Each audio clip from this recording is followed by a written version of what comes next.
Hello and welcome back to Super Hell, aka the Mysteries Podcast, a show where two recovering Supernatural fans subject themselves to a rewatch so no one else ever has to watch Supernatural again.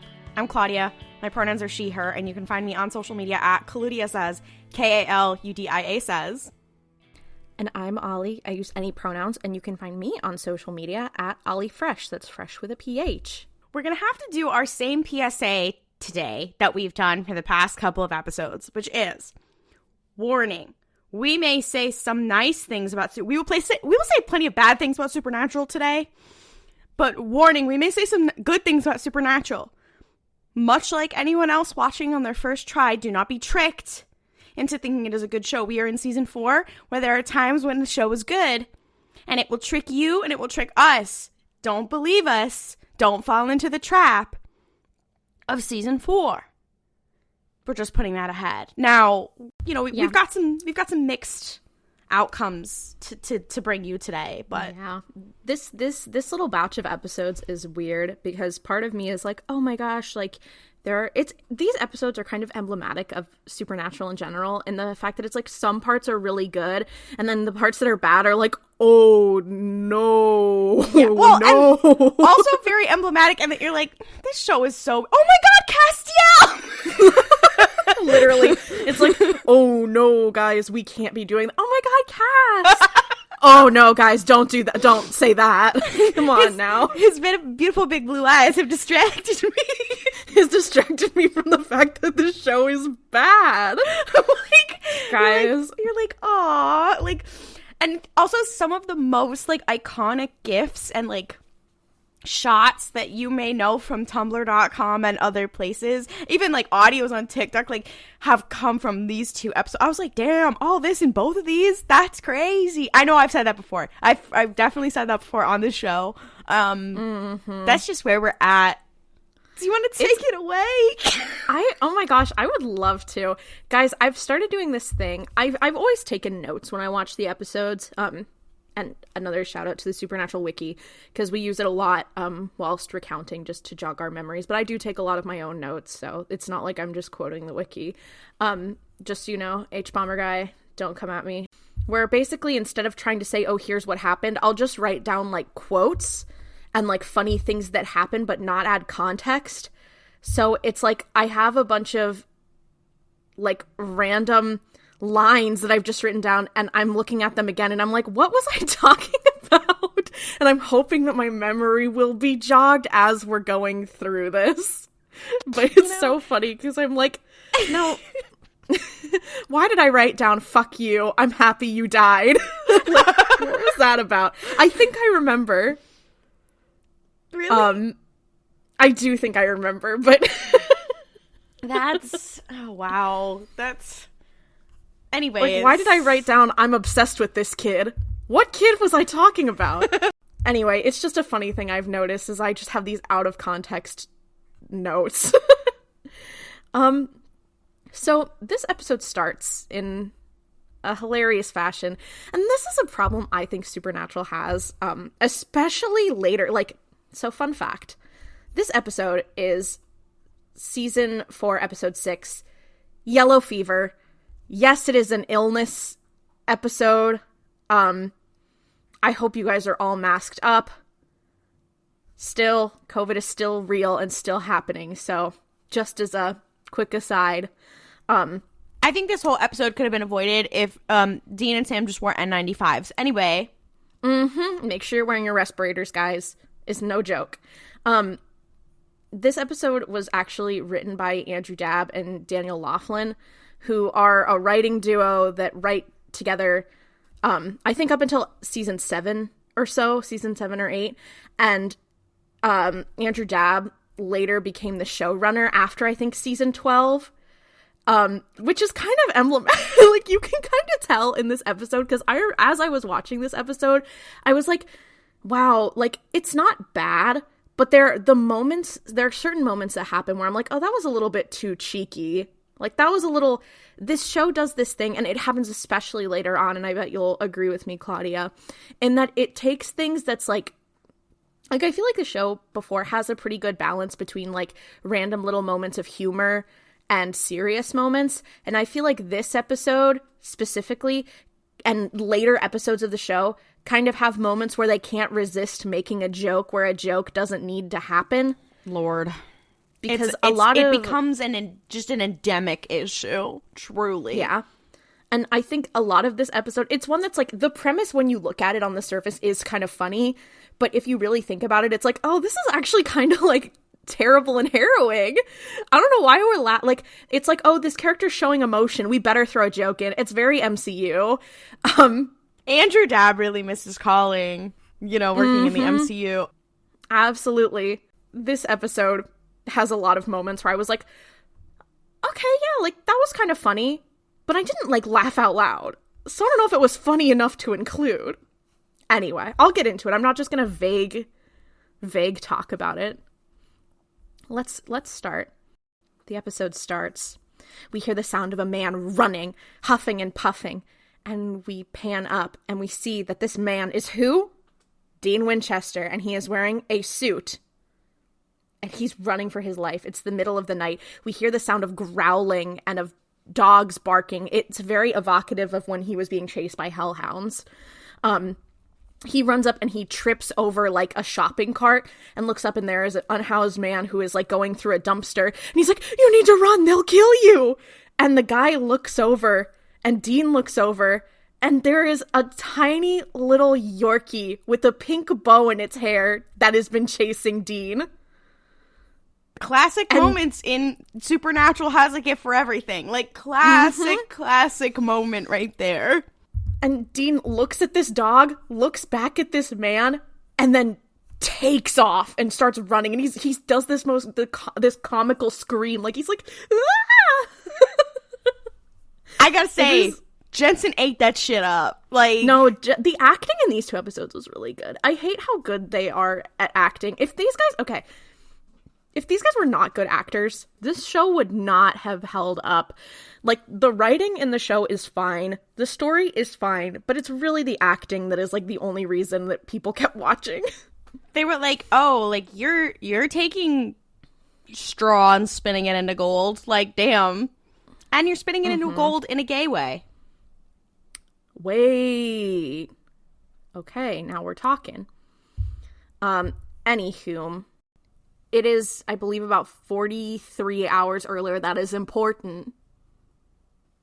The boys, they are at a medical examiner's office talking to a medical examiner who is an older man, and they're talking about how they want to see Frank O'Brien, see his body, and they're going kind of back and forth about, like, oh, well, the report said that he's 44 years old, and he's a marathon runner. It's kind of crazy that he died from a heart attack.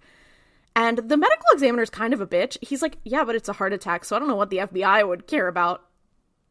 Like, I have no idea what that's all about. Unprofessional medical examiner I've ever seen. And it's not just that comment, because, like, that comment makes sense, but through this whole time, he's just being kind of a cunt and, like, being unsanitary, surely not using certain guidelines. Absolutely. What's going on? They're like, okay, so Dean is like, yeah, no, it is kind of weird, but the FBI has somewhat of an interest in this case, so if you could just give us the autopsy, that would be great. And he's like, what autopsy? It was a heart attack. I don't need to do an autopsy. And Dean's like, well, the autopsy you're going to do. So if you could do that, that would be great. So the guy is like, all right, fine. They start doing this autopsy. First of all, I don't know. Maybe I don't know enough. I feel like I should know this just based on the weird things that I have knowledge on. But the boys and this medical examiner are wearing, like, like the sheet that you wear that covers your chest, and they're wearing gloves, but they're not wearing, like, masks or anything. And I guess you don't need to if you're not working with, like, an alive patient. But if you're collecting data, if you're collecting, like, DNA sample, like, if you're doing an autopsy, you'd think you'd wear a mask, but if someone knows more about autopsies than we do, let us know. Sound off in the comments. If you work in mortuary science and you've watched Supernatural, can you, like, hit us up? Thanks. Yeah. But they're not wearing masks, which comes in later. But they're standing there as this guy does the autopsy, and Dean is clearly looking a little bit, like, skeeved out, just because it's a body and the guy's, like, cutting into the body. Which, he's like, oh, this I have to say, I know they address this in the next line, I have to say, they like, dig up graves for a living all the time. Like, they do crazy shit. Anyway. Mm-hmm. You know what? No, I feel like the problem is that this is another example of none of them have actually, especially Dean does not have a consistent character. No. There's something that happens later in this episode where I was like, oh, actually, fuck you for writing this. Yeah. Anyway, but I'm not gonna get there. So as he's performing this autopsy, he's like, oh, so is this your guys' first corpse? And Dean's like, oh, far from it. And he's like, oh, okay, can you hand me those rib cutters? And they're, like, helping him do this autopsy, which I'm like, I don't know if that's how it works, but whatever, not a big deal. So the guy, the coroner, like, cuts him open, and basically just a spurt of blood comes up and hits Sam in the face. And he's like, sorry, it was spleen juice. I'm like, this coroner is so unprofessional. I'm kind of obsessed with him, not gonna lie. Like, I'm a little obsessed. He's like, yeah, here, FBI agents, come on in, stand here and help me out. And then the crazy thing is that he then cuts open the chest and he pulls the heart, completely looks at the heart, and he's like, oh, that's weird. He looks healthy. I don't see any blockages anywhere. And they're like, oh, that's weird, because he had a heart attack, so it would have made sense if there was, like, a blockage. And then he basically is like, oh, look at this. He removes the heart from the chest completely and is like, here, can you hold this to Dean? What the fuck? Why did he do that? Here, hold this. Like, what? It is so strange. But the boys are kind of giving each other, like eyes because they're laughing at each other because Dean's clearly uncomfortable to be holding the heart, but Sam also has, quote, spleen juice in his face. But as this is happening, they look down at this guy, Frank, at his arm, and they realize that he has these, like, nasty scratch marks. And Dean is like, oh, so what's that all about? And he's like, the medical examiner's like, well, listen, I don't really know, I wasn't there, but, you know, when people just drop dead, they drop. So he probably fell and scratched himself up. He said it in such an asshole way, too. You're like, damn. And this scratch is, like, gross. Like, it is clearly something that would have been inflicted by, like, something harder than a small fall. But he's just not a good medical examiner. But Dean also notices that this guy has, like, an imprint on his finger of where a wedding ring was. And he's like, oh, I thought he wasn't married. And the medical examiner's like, oh, not my department. Like, damn, girl. Like, what the? You suck at your job, dog. This is why there's so many true crime cases that go unsolved. Because of this guy. Welcome to My Favorite Murder. So, we then cut. Sam and Dean are at the sheriff's office, and they are talking to this little gay cop who is working at the front desk, who's, like, clearly twinkish. And when I say that detail is important for later. It is important later. It is important for later. Crazy to say. Because the amount of gifts from this episode are crazy. But this little gay cop is sitting there, and he's like, Sam and Dean are sitting, like, in front of the front desk, just waiting. And then the sheriff walks out. His name is Al Britton. He walks out and he's like, who's that? And the little gay cop at the desk is like, oh, they're FBI agents. They're here to see you. And he's like, oh, you kept them waiting? Come on in. So he ushers them in. And as they're about to walk into his office, he's like, oh, take your shoes off. So they're like, okay. Like, they kind of give each other a little look. But Sam and Dean both take their shoes off. They realize that this sheriff is also not wearing shoes. He shakes hands with both of them, and he's like, oh, yeah, nice to meet you. And he pulls out a bottle of hand sanitizer and puts an insane amount on his hands. You know he would have ate that shit up when COVID-19 hit. He would have been ready. Mm-hmm. This guy would have been wearing, like, one of those, like, crazy respirators that you can buy that's, like, the reusable ones that are, like, super, like, insane powered ones. He'd be doing that. He'd be fucking ready to go. He's wiping down his groceries. Yeah. He has 3 air purifiers in his office. Anyway, they start talking, and they're like, oh, so were you close with Frank? And he's like, we were close. Yeah, of course we were. I mean, hell, we were Gamecocks. And Dean's and he looks at Dean and he's like, that was our softball team's name. They are majestic animals. Like, they really just made that to, like, haha, we can say cock on network television. Yeah. And Dean thinks that's so funny. Oh, anyway. It's too good. But they start kind of going back and forth, and he's like, yeah, I've known Frank since high school. Like, he was a great guy. He was a really good friend. I don't know. He had been acting weird, like just really nervous and kind of out of it. But, you know, still doesn't make sense, like, why you would just have a heart attack. I mean, I don't know. But it was a heart attack, right? But Dean's like, yeah, you know, I know it's weird. I know the FBI, like, we're just double checking some stuff. But you're right. It probably was just a heart attack. Smash cut, them outside the office. Dean says, there's no way that was a heart attack. And it turns out there's revealed that there have been 3 guys in this area, all of whom have been healthy and relatively young, and all of whom have died very suddenly of heart attacks with no prior symptoms. So they're like, okay, clearly there's some sort of pattern here. It's COVID-19, which is a vascular disease and has effects after you have it, whether you get long COVID or not. Please stay safe, stay masked. Anyway. Yeah. No, it's so fucked up, because I was like, obviously this is it's dating itself, because it's like, oh, a 44-year-old was healthy and then had a heart attack. I'm like, yeah, he had long COVID. Like, I don't know what to tell you. Because sadly, that happens to people now. So stay masked. Anyway. Sorry, didn't mean to make it so dark. No, I think we should use our platform of talking about Supernatural to make sure that people are informed. Because we're protecting you from 2 things: watching Supernatural and getting COVID-19. Subsequent reinfections, stay safe. Subsequent reinfections are a lot like experiencing Destiel. They will make you worse. Yeah. I don't know if I'd compare COVID to Destiel, but I can appreciate where your head is at. Anywho, they are like, okay, so what do we do? And Sam is like, okay, the last person that saw Frank alive was Mark Hutchins, his neighbor. So we should go visit him.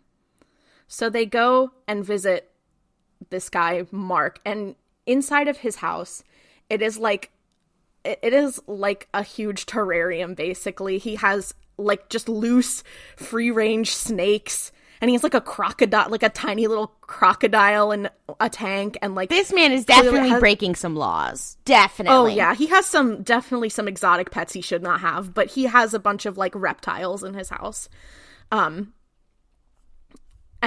we see him, and Sam and Dean are showing him their badges, and he goes, oh, Tyler and Perry, just like Aerosmith, because they can't resist a stupid little band reference. They need to be tried for their fucking crimes at this point. Like, So Dean is like, this guy has a snake, like, wrapped around his neck like a boa, and he looks at it, and Dean is clearly, like, weirded out by the snakes. He is not having fun. You know, I have to respect that, because it's like, he did spend 40 years in hell, but he's a little scared of the snake. I mean, listen, I don't get it, because honestly, if I got to hang out with a bunch of snakes, I'd be like, fuck yes, this is awesome, but I digress.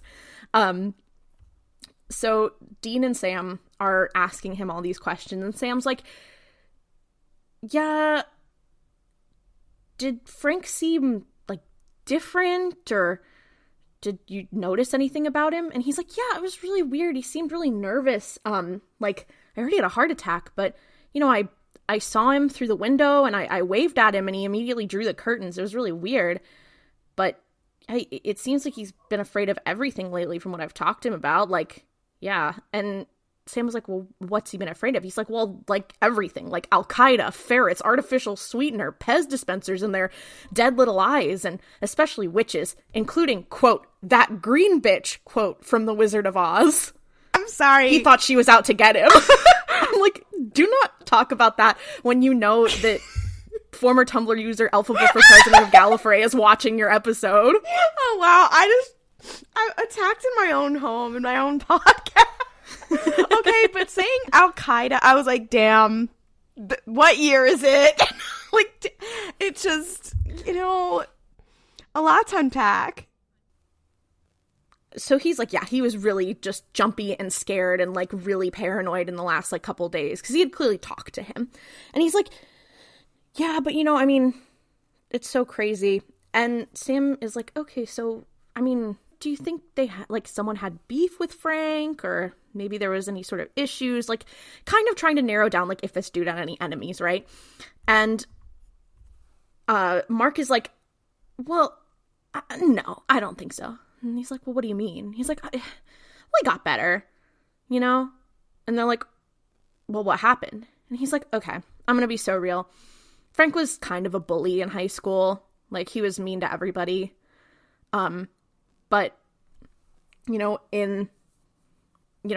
after his wife died,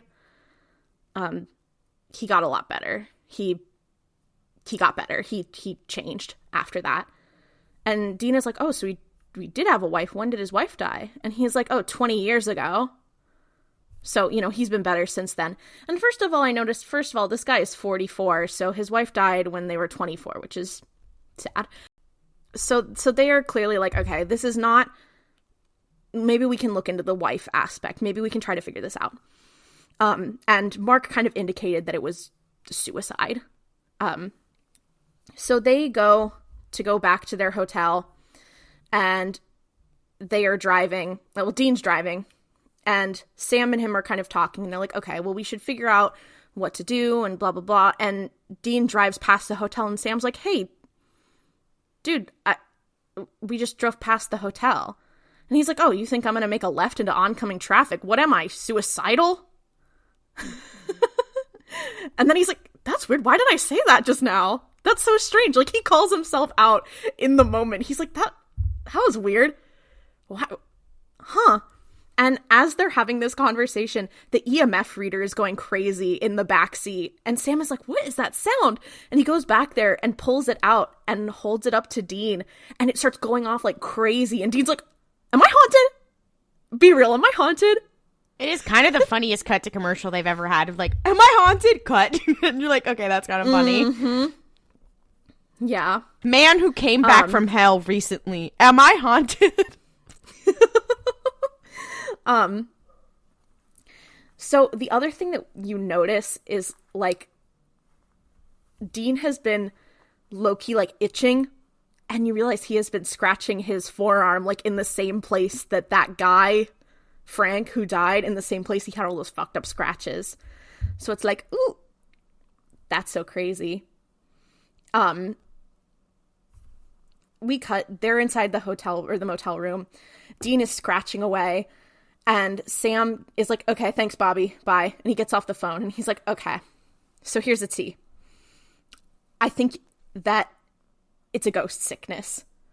And Dean's like, girl, what the fuck is that? And he's like, okay, so basically when a spirit, like, gets, like a spirit exists, right? And it's kind of like infecting someone with fear, which just it gets worse and worse and worse until their heart gives out. Sound familiar? And Dean's like, oh my god, that's what the guy we're talking about has. And he's like, yeah, so Bobby and I kind of worked it out. We've been talking, and we think that the other, so this initial guy, Frank, died 3 days ago. And then two other guys, it doesn't really matter. But a couple other guys died. They were in his softball league, and they came in contact with him and contracted it. And it's just like any other illness, so it can get passed along by a cough or by a handshake or by anything. So that's why they died. And I was like, okay, should have been wearing a mask. Canonical contact tracing in Supernatural. Mm-hmm. The CDC needs to hire Sam Winchester. Maybe that's what he did after Dean dies. Like, that's what his job was. But he's like, oh, wait, Sam Winchester working for Anthony Fauci is so crazy. Stop. But he's like, yeah, so they had this this softball league party, and that's where he infected the other 3 guys because they were all in the same league and they were all there. And Dean's like, oh, they were on the Gamecocks, and Sam's like, no, they were on a team called the Corn Jerkers. They had a great time naming shit in this episode. Yeah, which is like, this is the part of the episode where I'm like, oh, you guys have got jokes. And then it's like, later when this dude's running the show, it's like, oh my god, Jesus, we get it, you have jokes, calm down. Just write young Sheldon and pack it up. They're not smart enough to write young Sheldon. Sorry, who said that? So Dean is like, okay, well, how come you didn't get sick? You got spleen juice splashed into your face. And Sam is like, well, Bobby and I have a theory for that too. And this is what I have. Me personally, watching, I have beef with this explanation. So let me explain what happens, and then I will tell you why I have a problem with it. But Sam is like, well, there's something about all of these guys that they all had in common. It's that they were all dicks. And Dean's like, what? And Sam's like, yeah, Frank was a bully, and like, one of these guys was like, and he starts listing their professions, and it's clear that all of them had jobs where being like the man in charge and instilling fear into other people was important. So he's like, yeah, their way of lives are like to scare people. So I didn't get it because I'm not a dick. And Dean's like, well, I'm not a dick. And he's like, well, I don't know what to say. And I agree with Dean. Like, he's not a dick. He's not, like, he's also like, when is he trying to scare people? When does he ever do that? Anytime people are scared of them, they're scared of both of them together because they do crazy fucked up shit. Like, so, like, and it's 2 large men. Yeah. No, I'm like, there's no way that Sam is not scaring people. I don't understand. Like, I'm thinking about the entire history of this show. I'm like, what person, like, that was actually intentional did Dean scare on purpose in a cruel way? I'm monsters sure, like, and stuff, or like, we've had episodes with monsters, whatever, and I'm like, yeah, but the both of them did together. Also, yeah, I'm like, this is an example of, I think that the writers were like, well, what's Dean's archetype? Is like, oh, he's kind of the meathead older brother, and then just went with that instead of actually looking at what Dean does. Because I feel like part of the joy of Dean's character is that, like, he plays up this whole macho thing, but, like, when you get to know him, he's not really like that. Like, it's clear it's all an act. Yeah. That's kind of the thing that makes his character interesting in early seasons. So it's like, when you do this, it's like, what is his character? What are you guys talking about? Also, he's never, like, the bully kind of character, like the school bully. Like, he's kind of like the meathead older brother, but he's not, like, mean. He's never been mean. He's like, he's, the most that they're going to do with Dean is say that he's stupid, which is not true. He's not stupid, but they're going to be like, oh, he's stupid and he's into whatever. Like, he's not mean. Like, does he have his bitch era? Yes, obviously, but like, and also like the whole thing. I mean, I guess it's supposed to be like, oh, people who hold power over someone else and then they abuse it, and you're like, but. When does Dean do that? I mean, there are parts of the story where he does, but so does Sam. Like, that's the whole story, is that they both go in and out of doing that. Like, that's the whole thing. Okay, but it's not just me. This premise does not make sense with what we've seen of Dean's character, right? Like, this does not make sense. And even outside of Dean's character, logically, the lore-wise, you're like, huh? Like, I don't... So it's like... Yeah, because it's like, one of those guys is a lawyer, and I'm like... I mean, I'm not saying a lawyer doesn't scare people, but I'm like... wait, yeah!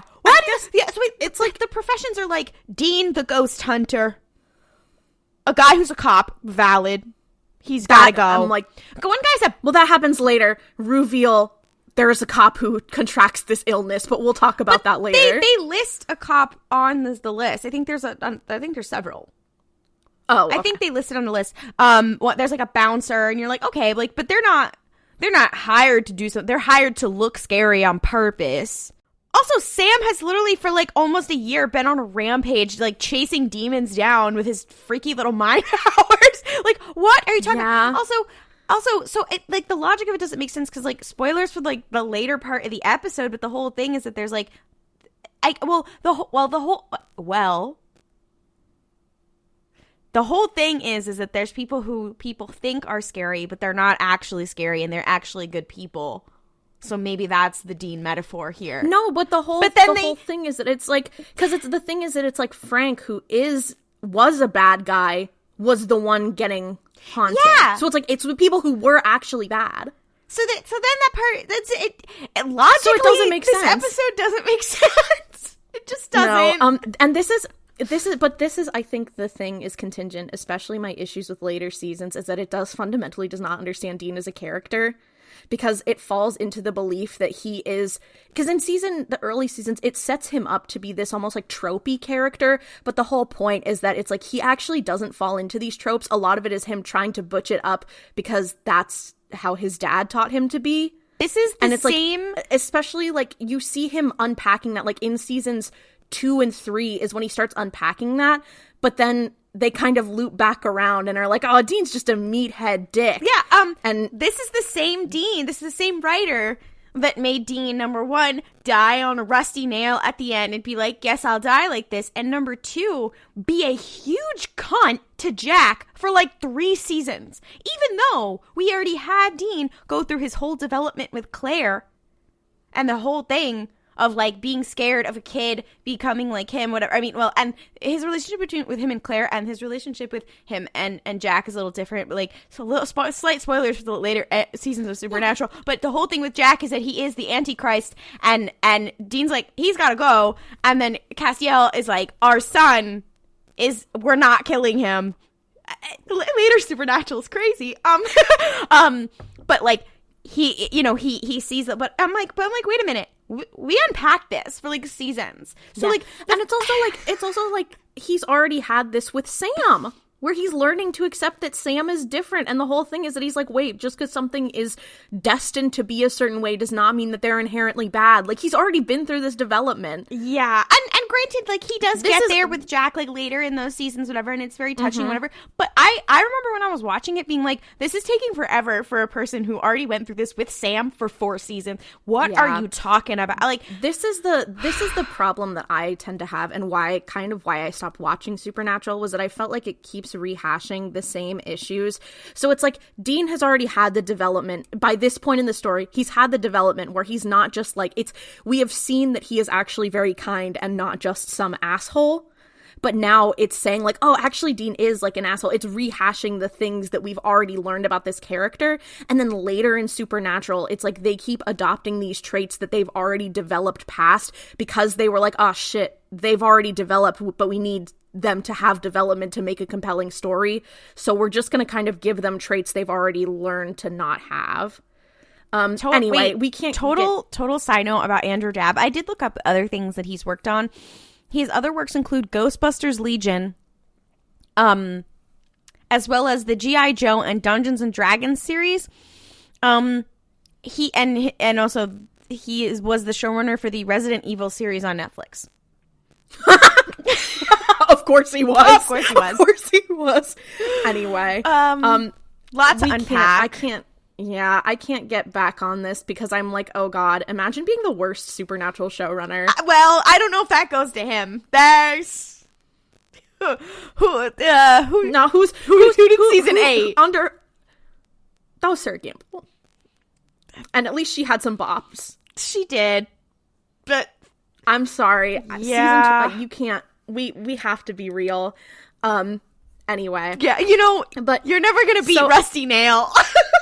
No, you're never, truly. Anyway, so Dean's like, that's fucked up because I'm not a dick. And he's not. So get that straight. But Sam's like, well, I don't know. Well, anyway, Bobby theorized, Sam is talking. He's like, yeah, well, Bobby on the phone theorized that if the ghost that starts this infection, like if we get rid of it like salt and burn the bones as they would normally do, He's like, if we do that, you should be fine and it should go away. So Dean's like, okay, that sounds good. So we cut. Dean is in their hotel room and he's going through like some books. And this scene is crazy. Wait, pause. I'm so sorry for interrupting you. I was looking at the wiki as you were speaking. There was a section called Message from Eric Kripke that is about whether or not Dean is a dick. So, I've never before responded directly to the fandom's comments about an episode, and I don't plan to make a habit of it, but I couldn't resist dropping in a thought about Yellow Fever, which is this: Dean is not a dick. None of the writers or anyone on the creative team of Supernatural think Dean's ever been a dick, past, present, or future. He's a hero. Dean did not contract the ghost sickness because he's a dick. Victims contract the illness because they use fear as a weapon. Dean asks Lilith at the episode's end, "Why did I get infected?" And she cryptically responds, "You know why, listen to your heart." We as the writers probably should have emphasized this mystery more. I take responsibility for that omission. But the point is, the reason he was infected is because of a secret he's keeping. A dark secret that will be revealed in episode 10, and not at all because of any dickishness implied or otherwise. Thanks, gang. I'm sorry. The fact that okay, and now I feel bad that I said all that stuff a couple minutes ago, but I'm also like, I'm sorry. Eric Kripke, you didn't write this episode. You shouldn't have to take, like, that's on Andrew Dabb and Daniel Laughlin for not making it clearer, because I remember that happening at the end and being like, what? Anyway. I'm so sorry. It still doesn't make sense. It still doesn't make sense. It makes sense. I'm not even mad that they imply that Dean is a dick. I'm like, at the beginning of the episode, you have Sam say, "Oh, it's because they're dicks." Like, and like, oh, he uses Why fear. did you write that? Like, he uses fear as a weapon. All right, Jonathan Sims. Shut up. No, I'm also like, wait, I don't know. I also feel like this episode is so nonsensical. I think the problem is that, like, after reading that letter, if this was a one-time thing with these writers, sorry, I know I'm giving these writers a lot of shit. I know I'm like sounding a little evil. It's Supernatural. But I'm like, I feel like it's like, okay, if this was a thing that had just happened one time, I'd be like, whatever. But the fact that I feel like this kind of shit always happens with this writer is why I'm like, okay. I'm so sorry that I had to interrupt with that, because that was like being bludgeoned over the head. Like, the Supernatural fandom must have bullied them a lot for Eric Kripke to be like, no, guys, I have to step in. And I will just say, them introducing the character of Destiel, who makes his entire character, Dean is not a dick, and Dean taught me that humanity is worth saving, and he is a kind person and taught me to love the world. I'll let it slide from there. Because, like, Destiel was us being like, actually, that's my fucking guy right there. Yeah, sorry for spoiling the end there a little. And when Klaudia says in there, like, oh, Lilith is there, it's not what you think. Yeah. So it's not actually as much of a spoiler as you think. I'm so sorry. Again, you shouldn't care about spoilers because you shouldn't be watching this fuck-ass show. Yeah, but it's not actually, as what Klaudia said is not actually as much of a spoiler as you think it is. Anyway. I can't believe Eric Kripke said the word dickishness. Anyway. As I was saying, before that necessary interruption, don't get it twisted. Sam and Dean Dean's in the hotel room, and he is reading these books, like doing research. At first, he's like looking at the pictures of these like terrible situations of violence and scary looking ghosts, and he's getting a little bit worked up just because he is like extremely scared because of this illness. It's causing him extreme fear. And then the pages, like the text on the page starts saying like, are you gonna cry? Is the baby gonna cry? I shouldn't be laughing because it's so sad for Dean, but at the same time, I will say this is probably one of his most Jonathan Sims coded episodes. Stop it. Don't bring that fool up again.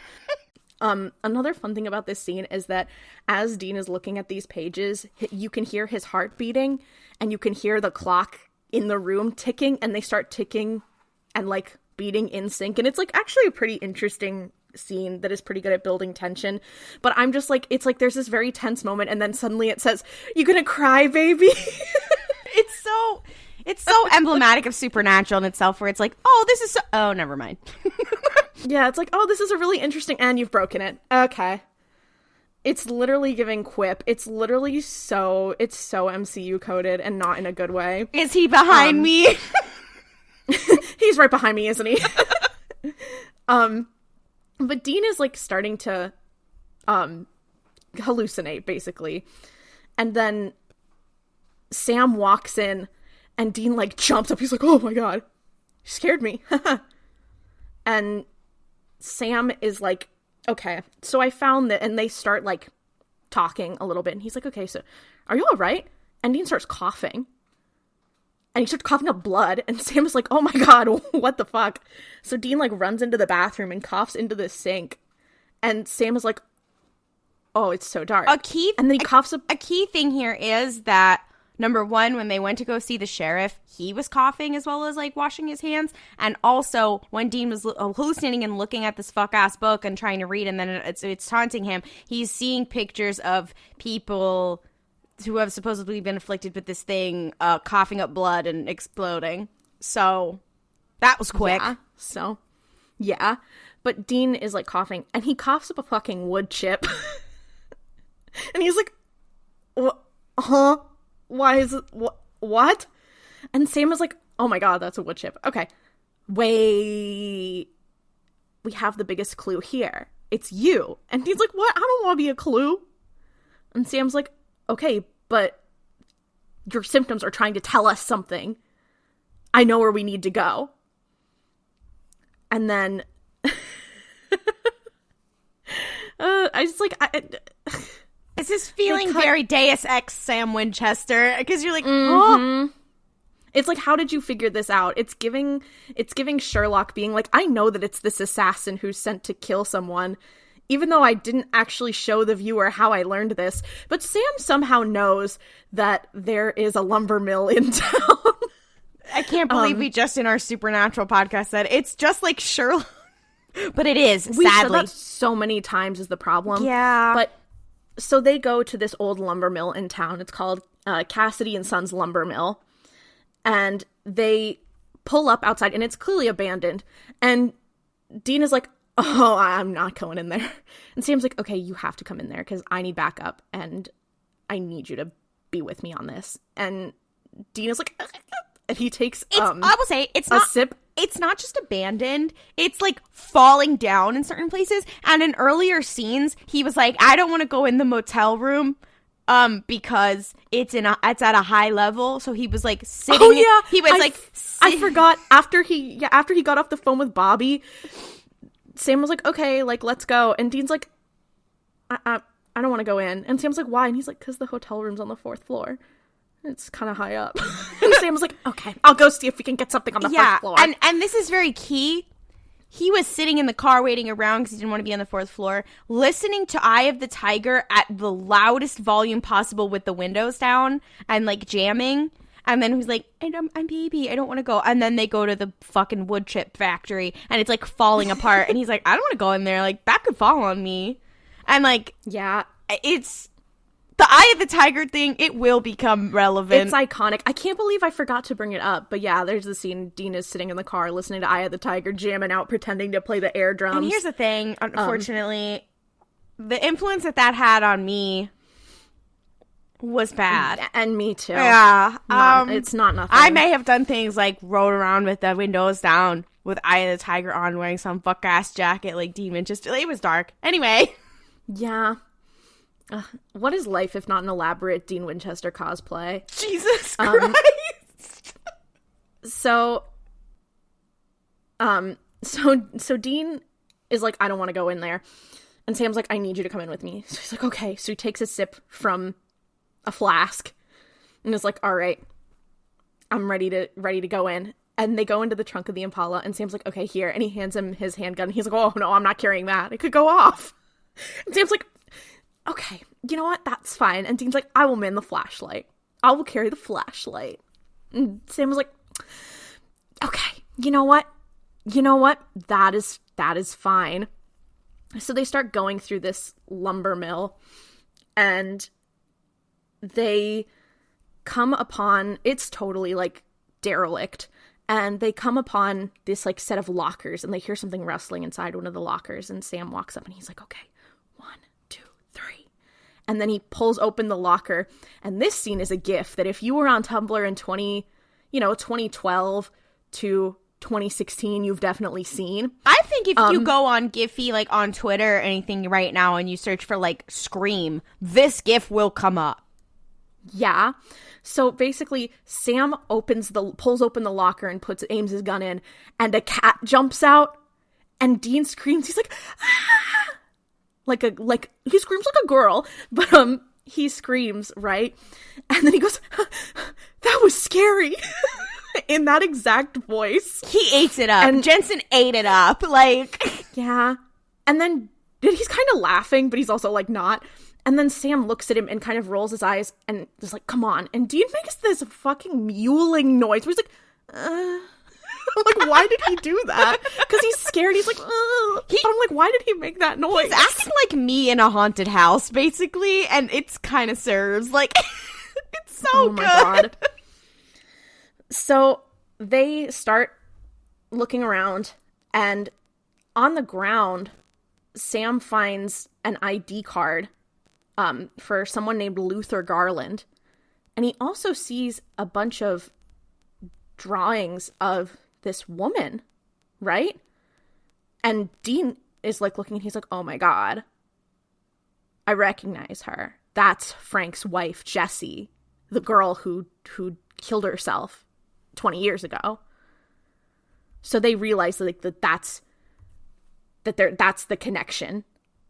And then Dean like turns around with the flashlight, and he's kind of mid-sentence and then freezes. And it's actually a really well put together scene, because it cuts to Dean's perspective. He's talking to Sam, and the viewer notices in the background there is like a huge bald guy in like a worker's suit standing facing the corner behind him. And it shows Dean kind of lean over to talk to Sam, but then it shows Dean like looking back, and he aims the flashlight at this guy and goes completely still and doesn't say anything. And Sam's like, yeah, so Dean, what do you... And then he realizes something's wrong, and he turns around and looks and sees this guy. And he pulls up his gun, and he's like, who are you? And the guy slowly turns around, and then Sam looks over to Dean, and Dean has booked it out of the building. He's just like me, for real. Like, yeah. And then the guy turns around and like starts coming at Sam, and he shoots him with rock salt rounds, and he disappears. So he's clearly a ghost. So Sam comes out to the Impala, and Dean has drank basically what was left, so over half of this flask. So he's like, woo! It's very... He's like, woo! That was scary. That voice of him saying that was scary is so funny. So we cut again. They are at the police office. At the police station. Sam is standing at the counter. Dean is standing behind him, kind of loose. And he's talking to the twink who works there, and is like, okay, so what can you tell me about Luther Garland? Because it's clear the ID they found was the guy. He looks the same.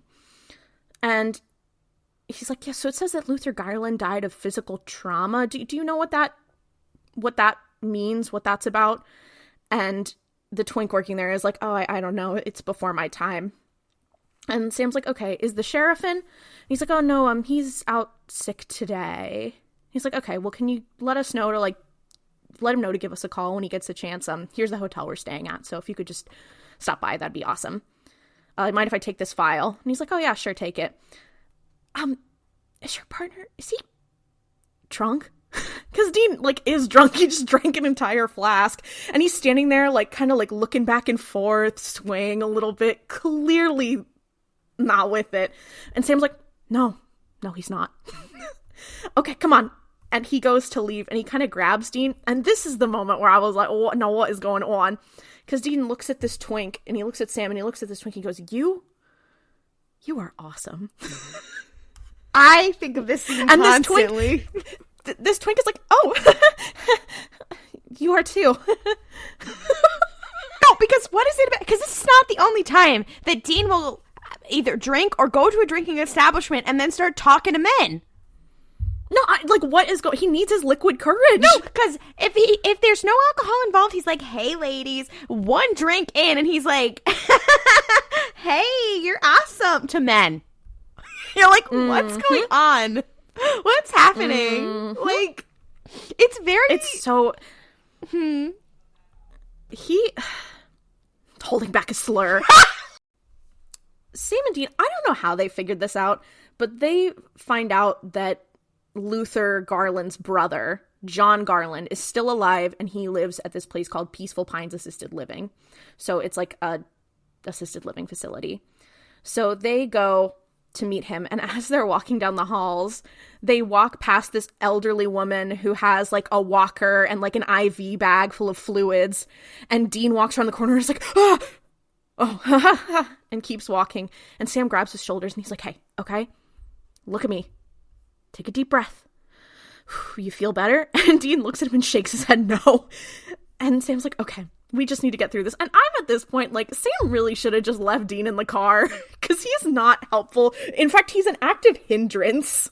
Also, he starts freaking out. Dean starts freaking out because he's like, what if they figure out we're not FBI agents? And Sam's like, can you fucking get it together? Girl. Yeah, he pulls out, he's like, oh my god, dude, Sam, we're like pretending to be FBI agents. What if they see us through our badges? What if they realize we're not real FBI agents? We could go to jail. Sam's like, oh my god, you need to calm down. So they go and talk to John Garland, who's Luther's brother, who has to be the most forgiving, patient man in the entire world. Like, I gotta get inside that man's brain.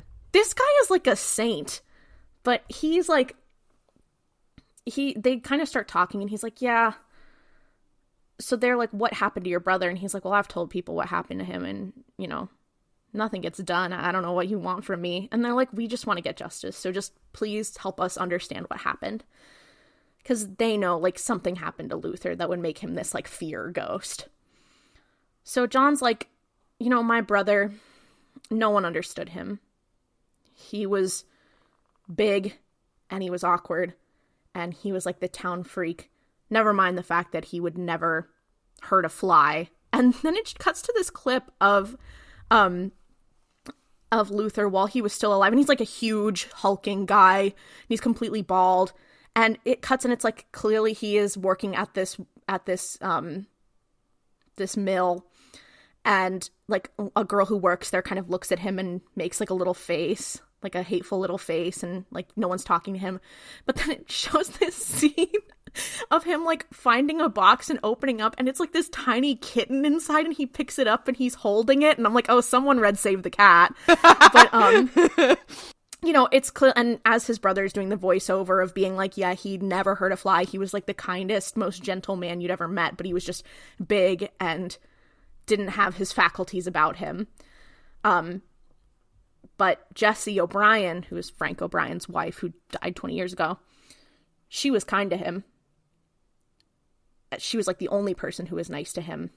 And, you know, Luther, he liked her. He had a little bit of a crush on her, as is natural, and Frank did not like that. Then, cut a couple years later, Jessie goes missing. And we find out that she died. And Frank, and this whole time, this is voiceover, and we're seeing it happen. But he's like, and Frank, he thought that Luther did something to her and came and basically chained Luther up by his neck to the back of his truck and dragged him down the road in front of the mill until he died. It's like, it's crazy graphic when they're like, holy shit. And he's like, it's not that graphic, but it's definitely like upsetting to watch. Yeah, you're like, whoa. And he's like, and he's talking about it in like a very nonchalant manner. And then he's like, you know, he didn't know that his wife killed herself. So he went and murdered this man in cold blood. And you're like, yeah. He's like, yeah, no, yeah, at that point he didn't know that she had killed herself, so, you know, he was just doing what he thought it was justice. And they're like, and the police never arrested him for this? He's like, nope. I screamed at every law enforcement official I could find, and none of them wanted to touch it. And Sam was like, oh my God, you must hate. You must have hated Frank O'Brien and like all the police here. And he's like, you can't hold on to that kind of stuff. Life is too short. Frank was wrong. And, he was grieving. And it's fucked up, but, it is what it is. And I can't hold on to that anger forever. Which is crazy, because I'm like, this dude has to be the most forgiving man in the world. Like, this guy is cool, though. I want to, like, chill with him. He went to some crazy therapy. Because if that were me, I'd be like, Frank O'Brien, I'm killing you with hammers. But yeah, basically, that's what happens. That's the tea. That's what they find out. I think that's what I wrote down. Fuck you, I'm happy you died. I think in my notes, that's what I was talking about Frank. Oh, and also the reason that the police don't do anything is because they're like, oh, well, because Frank, like, everybody in the town, like, liked him. Yeah. He's like, yeah, Frank was a pillar of the community. He was, like, friends with everybody. Which is crazy because he was also a bully. Well, yeah, but he'd been in the community forever. Yeah. And, like, he was in the softball team. And everyone said, like, oh, he had, like... He became normal. Evened out, so... Apparently yeah. he didn't.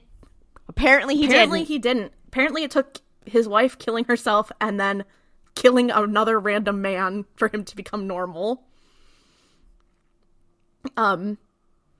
But also the other thing about it is that he's a pillar of the community, but he's also friends with Sheriff Al, who we met at the beginning, who was like, oh my God, we were on the same softball team, blah, blah, blah. See, that's what happens when you're friends with cops. Anyway. Yeah. We also cut at this point, this happened a little earlier, but it's not important. But when Sam and Dean left the police station, the twink at the front desk gets a call, like on the PA system. He gets like a little buzz from the sheriff and is like, are they gone? He's like, yeah. And he's like, what did they want? And he tells him, he's like, yeah, they were looking into Luther Garland's death. And then it cuts and we see inside of the police station, or not the station, inside of the sheriff's office, and his windows are all drawn. And he's scratching the shit out of his arm. And he's hearing voices saying, like, they know what you did. Which is, assumingly, now we know. The thing that they know is that he covered up this murder for his friend. So that's the tea. So clearly the sheriff is also being afflicted with this illness. So Sam and Dean go back outside, and Sam is like, okay, I think that you are experiencing Luther's death in slow motion, because it's like the scratches, the fear, all this stuff, like it's you're feeling what he felt, just slower. And Dean's like, okay, so what do we do? What do we do then? And Sam is like, okay, this is going to be a lot more complicated than I thought, because he was dragged down a road. There's probably pieces of him all over the ground. Like, we can't just burn the body. It's not going to be that simple. We're going to have to figure something else out. And Dean is like, figure something else out. You know what? No. This is ridiculous. We're crazy. We find... Our life sucks. Because we hunt monsters. Like, this is ridiculous. We look for things that are trying to kill us, and we run towards them. Like, that is insane. And I can't imagine that you like spending all your time with me, like 8 hours in a car every day with me, and you're for all day, every day, you're down with that. And you're down with, how scary everything is and how bad all these monsters are. And like, you're gassy. You eat half a burrito and then you start, farting everywhere. So I love canonically gassy Sam. But this was another example. So Dean's having like this breakdown where he's like, oh my God, our lives are so fucked up because we are crazy because we hunt monsters. And this is clearly something that I'm like, this could have been a really interesting, poignant character moment for Dean to be like, oh, I am finally able to admit that I am scared of dying and I am scared of what we do without inhibition. But because the writers were like, we need to make this funny, it's not. And I get the part of like, oh, like this isn't really him talking because he's like being taken over by this sickness, but it's also like it is true that like he is. I mean, and we did get to a real point of him being actually scared of dying and stuff, like before he went to hell and stuff. But it is very like, oh, now we got to make a fart joke. Okay, great. Yeah, it's weird. I think that I wouldn't be harping on this so hard if this was not so emblematic of the things that make the show bad later on. You know, like, if this was a one-time thing and it was like, oh, haha, whatever, then I'd be like, okay, like, it's cheeky, it's funny, it's whatever. And it is funny when you look at it. Like, if I was just watching this episode without context, I'd be like, oh, yeah, that was funny, whatever. But I think it's just because I know what's coming. I'm like, I can't laugh at this with I can't have fun with anybody. The specter of the rusty nail haunts us all. Mm-hmm. So, but Sam is kind of like, okay, dude, you need to calm down. And Dean's like, no, I'm done. I'm done with this. And he storms off. And we see him walking down the street, and you realize that this is, like, from the beginning. This is the moment from the beginning. And Dean sees this Yorkie and starts running, and then you can assume the scene from the beginning happens. You know what's horrifying? This will not be the last episode where Dean has some fucked up shit with a dog. Like, this will not be the last time. I need a fucking counter for how many times Dean has some fucked up interaction with a fucking dog. Like, Jesus Christ, one of the worst episodes of Supernatural, I maintain, probably the worst episode of Supernatural, in my opinion, has to do with the dog, and it makes me so angry every single time I think about it. Yeah. And I can't, if I start talking about it now, I'm gonna get mad, and it's not gonna be fun to listen to the rest of the episode. There's that episode, there's this episode, and then obviously there's the Hellhound. Like, it just keeps happening. Oh, this is a reference you're not gonna understand, but I'm like, that's so way MCU-coded of him to have a fucked up history with dogs. Anyway. I would love, if any of our listeners understood that reference, please go on our Twitter and let us know, because I would love to know what the crossover is. You know how Supernatural is a story about two men who end up adopting a child who's magical, who used to be the child of the enemy, and then one of the men hunts demons for a living, and then they both end up hunting demons, and one of them defies his family for the other one. That's so crazy. And one of them has a fucked up history with dogs. Is it Supernatural? Or is it Grandmaster of Demonic Cultivation, otherwise known as the Untamed? Anyways, I'm not joking. No one thinks you're joking, babes. No one thinks you're joking. And here's the other thing. There is a whole plotline about ghost sickness. Like, anyway. I hate this. You're doing this to yourself. Everyone should go read Grandmaster of Demonic Cultivation. It's a actually good book, and all of its adaptations, unlike Supernatural. Anyway, I'm so sorry. My brain went down a path that I can't return from. I'm so sorry. I'm happy you're having fun. So basically, anyway, Dean is back in the hotel room, and Sam bursts in the door, and he's like, Dean, I've been looking for you everywhere. How the hell did you get here? And Dean's like, ran. Dean, where have you been, Loca? Sam is like, dude, I've been looking for you everywhere. This is so crazy. Why did you come back here? And Dean is like, I don't know. I'm sorry. What's the plan? What are we going to do? And Sam's like, I don't know. You're probably going to die. And Dean's like, what? And he's like, yeah, you're probably going to die and probably go back to hell. And honestly, thank goodness. You know, it's been long enough. I'm kind of tired of having you around, if I'm completely honest. And Dean's like, what? And he looks over at Sam, and Sam's eyes turn yellow. And Dean's like, oh my God, you're possessed. And Sam's like, no, I'm not. This is me. And this is who I want to be. I'm going to, like, basically being like, I'm going to give in to these powers, and this is what I'm going to become while you go back to hell. And he pushes Dean up against the wall and is, like, holding him there and, like, choking him out, basically. And Dean is, like, he's not really fighting back, even. He's just kind of struggling. And then Dean kind of blinks, and Sam is like, Dean, snap out of it. So it's clear that Dean has hallucinated that. So he's seeing things like he's seeing his fears. The girls are hallucinating. It's not good. The girls are hallucinating big style. Then Sam is like, okay. It cuts. Sam is at the wood mill, and Bobby pulls up in his little sloppy jalopy car, and he's like, oh, Bobby, thank you so much for getting out here so quick. I really appreciate it. And Bobby's like, where's Dean? And he's like, you know what? He's at home sick. And it cuts to Dean, who is at home watching Gumby and Pokey, specifically a scene where Pokey is lassoed around the neck and pulled by a car. And Dean's like, oh! That's so uncalled for. Like, why did they do that? Yeah.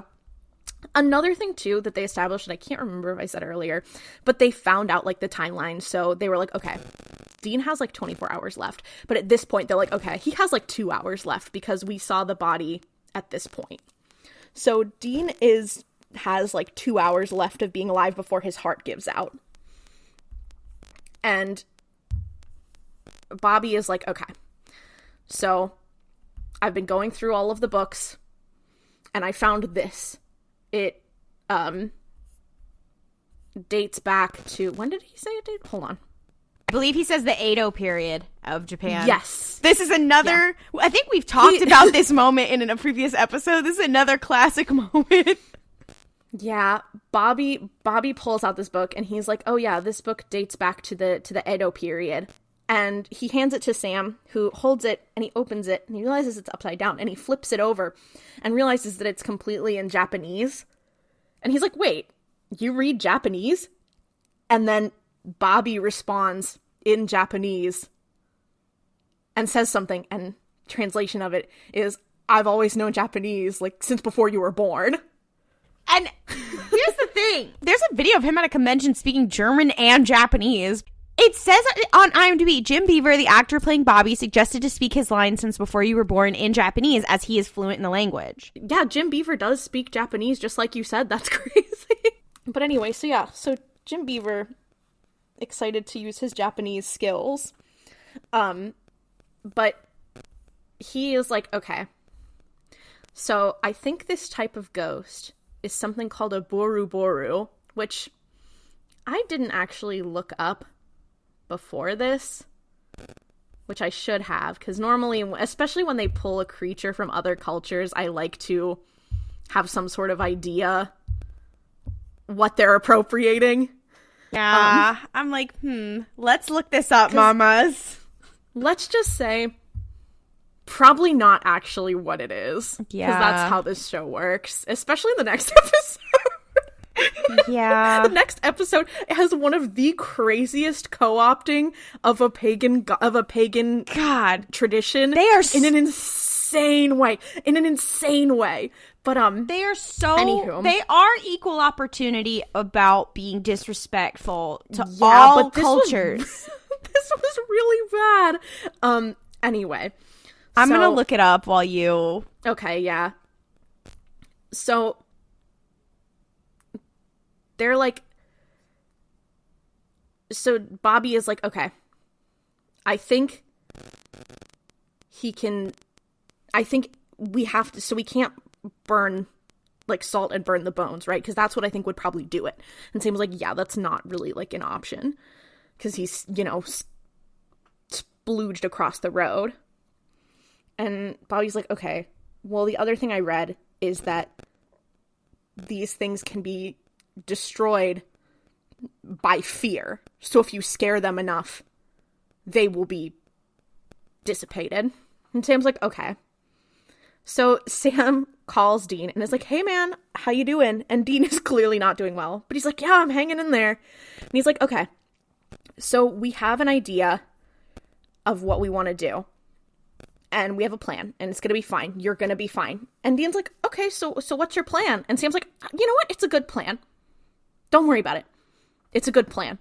Hangs up. Immediately Bobby going, this is a terrible plan. I knew I said we could scare this thing, but, like, we can't actually, like, do, like, this is ridiculous what we're about to do. You realize that, right? And Sam's like, I don't know if we have another choice. So we're gonna have to go for it. Just to interject right here, apparently, that's true. It's a yokai that is, sometimes called, the kami of cowardice. There's a photo of it rising from a hole in the ground, grabs your collar when you feel fear, causing you to tremble. So, okay. So, like, kind of. Wow. All right. Supernatural, not completely appropriate. Well, they are still appropriating yeah. it, but not completely bastardizing yeah. it. I don't think rare. it's a ghost. I think it's just a monster. I mean, it could be. Yeah, it's a yokai, so that could be a lot of things. Anyway, but so they're like, okay. So Sam walks in to this building, like the wood mill, and is like walking around. He's like, hello. And he's like, the ghost is like not coming for him. And Sam's like, this is so crazy. Normally he came right for me. Like, he came right for me and Dina. I don't know why he's not coming right now. We cut. We are back. Dean is in the hotel room, obviously by himself, chilling. And he starts hearing dogs barking. And he's like, oh God, this is not happening. Because he's having flashbacks to the hellhounds. And then the door starts shaking. And we know Dean's like having hallucinations, whatever. So the door starts shaking. And then the door bursts open and it's the sheriff. And Dean's like, wait, what?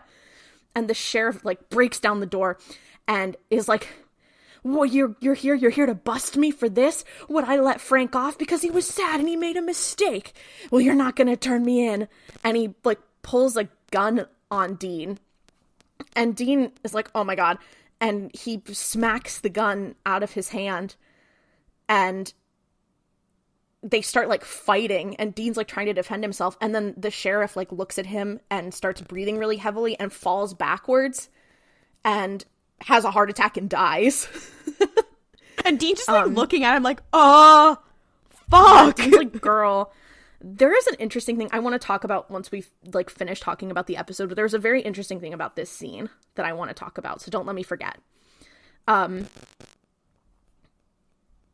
Then Dean is like, oh my God, I'm stressing. He leans down. I think, what is it? Is there like a Bible on the floor? I think. Yeah. He goes to pick it up, and suddenly he goes to pick it up and he sits down on the edge of the bed, and then the little girl who, from the season finale of season 3, the little girl who Lilith was possessing appears as Lilith. And she's like, hi, Dean. I missed you so much. And gives him a hug. And he's like, what? And she's like, oh my gosh, it's me. You're going to die and go back to hell. It's about time you got back there. This actress is serving. Like, this child actress is killing it. I think that's what I wrote when I said I'm obsessed with this kid. That's who I was talking about. That's it. But Dean starts being like, you are not real. Like that girl on the airplane who was like, he is not real. But Dean's like, you are not real. And she's like, it doesn't matter if I'm real or not. Because you're going to go back to hell where you belong. Do you remember hell? You were there for 4 months, which is like doggy years. Because it feels like 40 years. So this is the big reveal. I know we've referenced it on the show, but this is the reveal that Dean felt like he was in hell for 40 years. So he's playing it off pretty well, but it's clear like he is very afraid and was being tortured for a really long time. Dean is like she is accosting him, and he's like, why was I infected? Why did I get this? And she's like, I think you know. And then she's like, oh, when you hear your heart. Which is why Eric Kripke saying, oh, it's because he's hiding something is like, what the fuck? That's what it's supposed to reference? Yeah, when she said that shit, I was like, I have no idea what she's talking about. Am I supposed to know? And then I forgot about it, because I just was like, that was so random. Whatever. I'm assuming she's referencing the fact that he was in hell for so long that he started torturing other people. And then I'm like, So we go back to spoilers. Sorry. So we go back to the idea that he's a douchebag and has done bad things. So Eric Kripke... I honestly completely forgot about that, so... Yeah, I think that's the reveal that he's hiding, is that, like... I mean, because they reveal that that's how people kind of become demons, that they're tortured for so long that then they hurt other people, which it would work with the theme of this episode where, like, the guy is in pain so he hurts another person, whatever, like, if they had any sort of continuity in this fuck-ass show. But, like, it doesn't make any sense, but they're like, no, it's because he's hiding this secret. And I'm like... And it's like, so wait, which is it? So is he a dick or is he not? Anyways. Yeah. So, anyway, the point is, this scene still doesn't make sense. Like, it kind of makes sense, but then it's like, wait, with what Eric Kripke says now, it doesn't make sense again. So... And then Lilith starts doing this thing where she's like, oh, and you hear her heartbeat? It's gonna go faster and faster till it gives out, and she starts going, ba-boom, ba-boom, and like knocking on her arm, and at the same time we can hear the sound effect of Dean's heart pounding. Can I ask another question, and maybe I'm stupid? What does the heart thing have to do anything? Because, like, he didn't die from a fucking heart attack. He died because he was dragged behind a car. Well, he probably had a heart attack while that was happening and died. I think that was the implication. Is like because of the stress and fear his body was under, he had a heart attack. I guess. I mean, I guess that was not clear. That was my... Well, because that was my understanding. You see him get, like, decapitated also. No, you don't. He doesn't get decapitated. I thought he does. No, in the end, he gets his neck, like when he dissolves into smoke at the end, his head goes last, I thought but he doesn't get decapitated. I thought that was okay. I just thought that he was ripped limb from limb, which is what they basically say. Like, anyways, this episode is whatever. Don't think about it too hard. Anyway, so, this is all happening. We cut back. Sam and Bobby are there, and Bobby's like outside, and Sam's carrying around this chain with him and his gun, and he's like, okay, maybe he's scared. So he puts down his gun, and he's like, I think maybe I just need to make him angry, and then he'll come at me, because we were fucking with his drawings of that girl, Jessie, last time. So he goes over to where he has all these pictures of Jessie, and is like, hey, Luther, I'm, like, fucking with your stuff. And he starts, like, ripping up the drawings, and then Luther appears and starts attacking him, and Sam grabs the chain and wraps it around his neck, and then he's like, Bobby, hit it! And Bobby starts driving, and they basically drag the spirit behind the car in the same way that Luther died to scare him, and then he dissipates. And it's really fucked up. It's like, yeah, because first of all, I'm like, I feel like there should have been something more about getting justice for a guy that was wrongly murdered, who was clearly, like, an allegory for, like, you know how this is something where it's like, in history, people would be like, oh, that man just wasn't right, when it was clearly someone who had, like, a developmental disability. Yeah. And it's like, clearly that's what this guy was, right? It's giving so very like, of mice and men. Like, it's very of mice and men. And they're like, oh my god, and we killed him twice. And you're like, girl.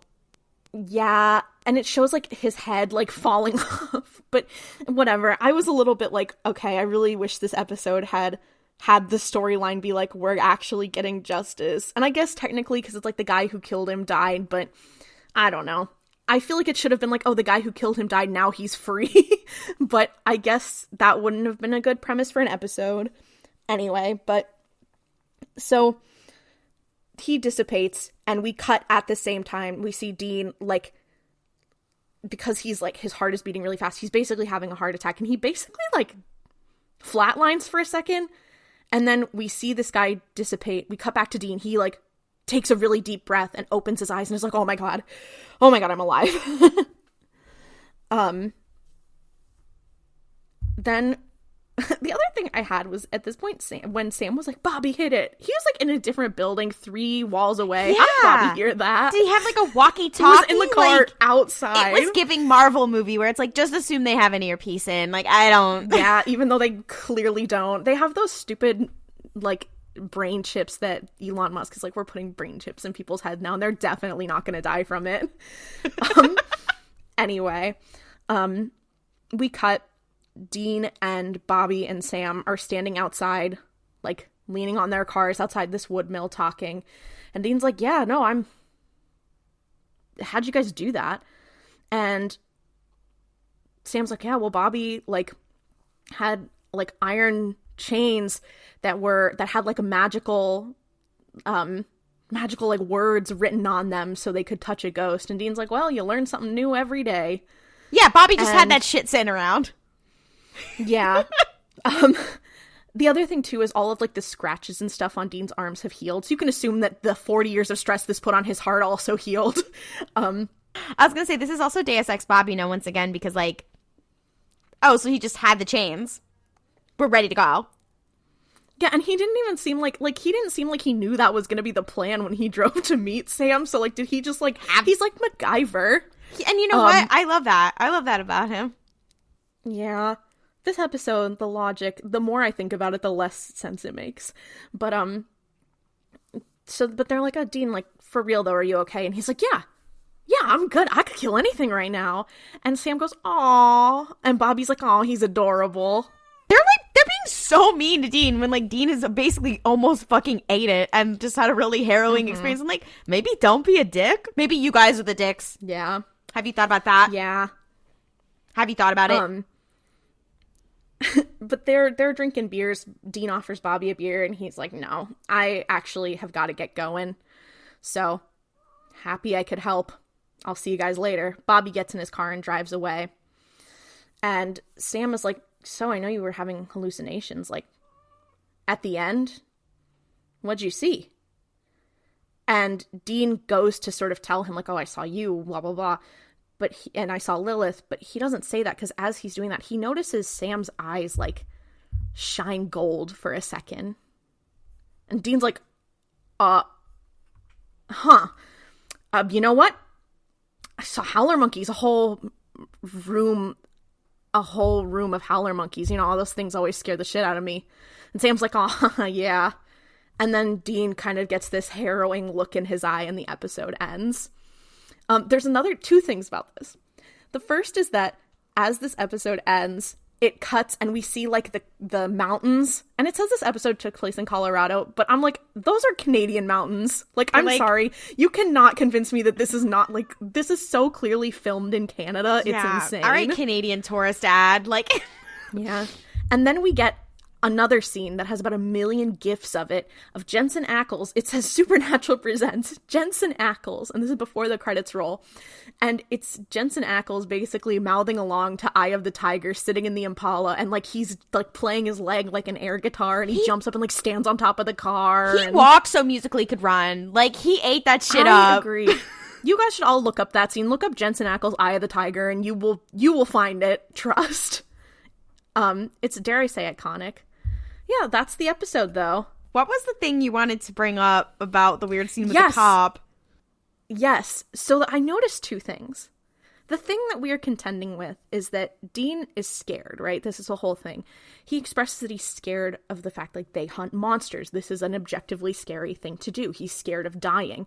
Whereas the cop, like, he's also scared, but his fear is manifesting very differently. He's scared of being busted for being corrupt. Like, he's scared that he did something that he knows is wrong, that he doesn't feel bad about, and he's scared of getting in trouble for it. Whereas Dean's like, I'm scared of dying. And I just think, like, the idea of delving into the, like, different kinds of fear is interesting. But I think the problem, again, is that this episode doesn't take itself seriously enough to really get into that. Whereas, like, I thought that it would have been another interesting thing, would have been like, oh, because this was the kind of fear that Luther was experiencing when he died, it would be interesting if Dean was like, why am I so scared of things I'm, like, actually not scared of? Like, if I was a writer, that's probably what I would have thought to do. Yeah. But it's like, if you're not going to do that, I would have liked to see it be like, oh, look how these different kinds of, like, the different kinds of fear these 2 people are experiencing. Dean, who, you know, is scared of hell and scared of dying, versus this sheriff who was corrupt and, like, a bad person. It also reminds me of one of the best episodes of season 1, which is the one that about when they're dragged into the water. What is that episode called? Dead in the Water. Dead in the Water. It did have a lot of Dead in the Water vibes. This is like wanted to be Dead in the Water so bad. It's like, you're never gonna be her. You're never gonna be her. Like, about some, like, dudes who have some, like, fucked up history with each other. Like, yeah, like, you just. You're never gonna be her. You know what I mean? I just... Dead in the Water is, like, genuinely, I think, one of the best episodes of this show. I rewatched it recently, and it's... Goddamn, that episode is just so good. Yeah. You put Amy Acker in anything, though, and I'm sad, so...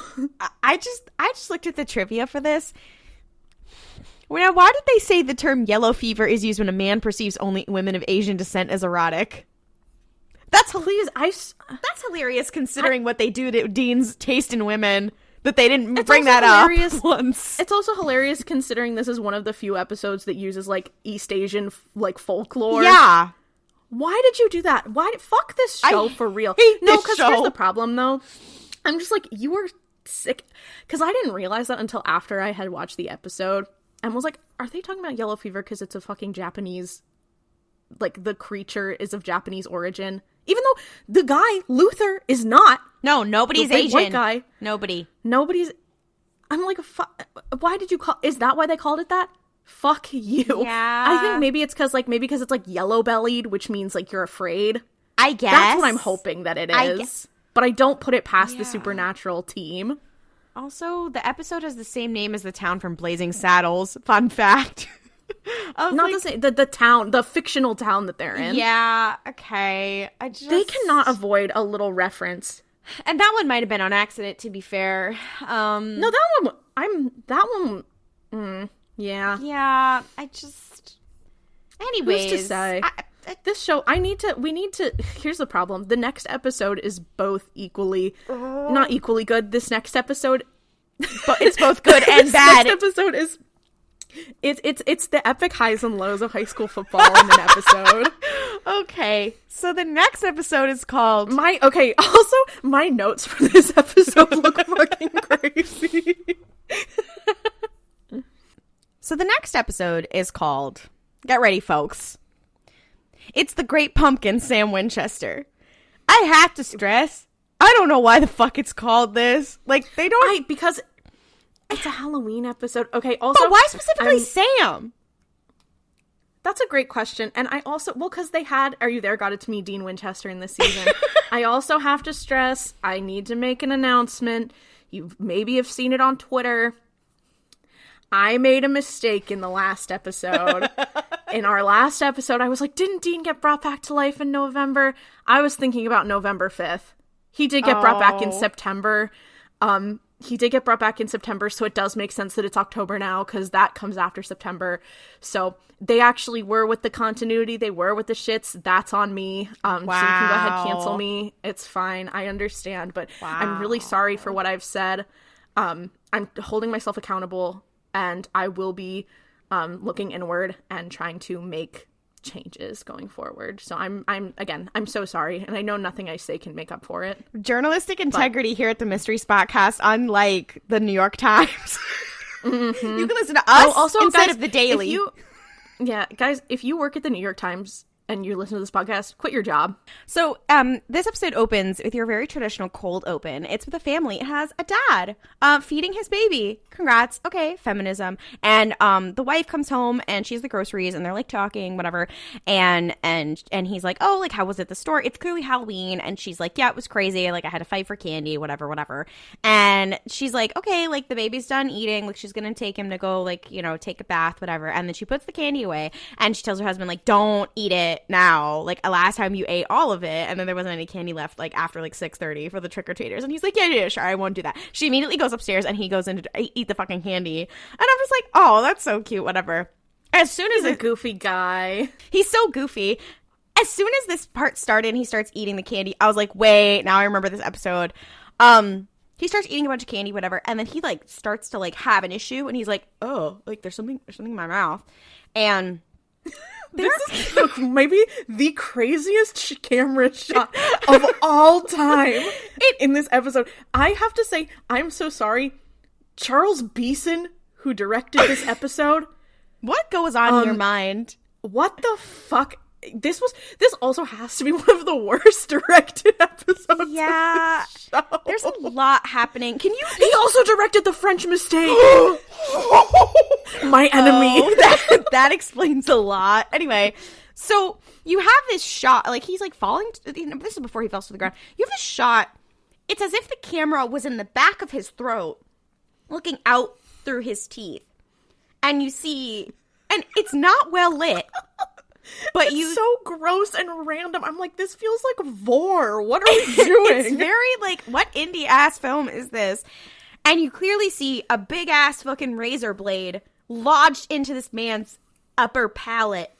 And he's reaching and he's like, what the fuck? And he like takes it out and he takes a razor blade out. Surprise, it's the urban legend about razor blades in your kid's candy. Which you're like, that's crazy. He didn't get it trick-or-treating. His wife bought it at the store. And then he falls to the floor and he's coughing out razor blades.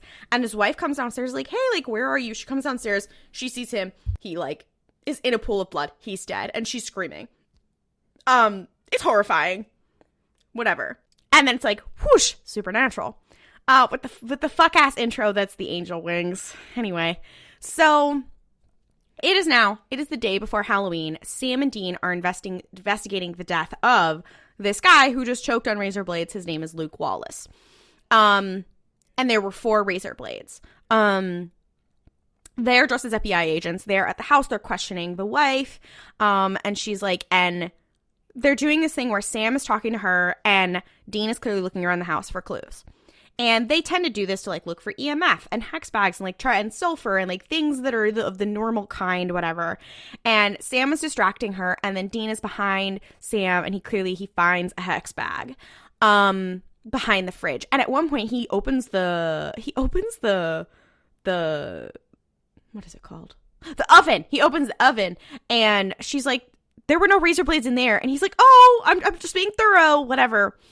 And they do the whole, hey, like, did your husband have any enemies or anything? Which I'm like, could you phrase it a different, like, you don't have to phrase it in a weird fucker way. They always phrase it this way. I'm like, you could just say, like, I feel like there's a way to phrase it that's not, did he have any enemies? Like, girl, anyways. I kind of get it, though, because it's also, like, they're not actual FBI agents. Like, they're like, we're just here to get to the point, ma'am. Give it a little something, a little zhuzh something.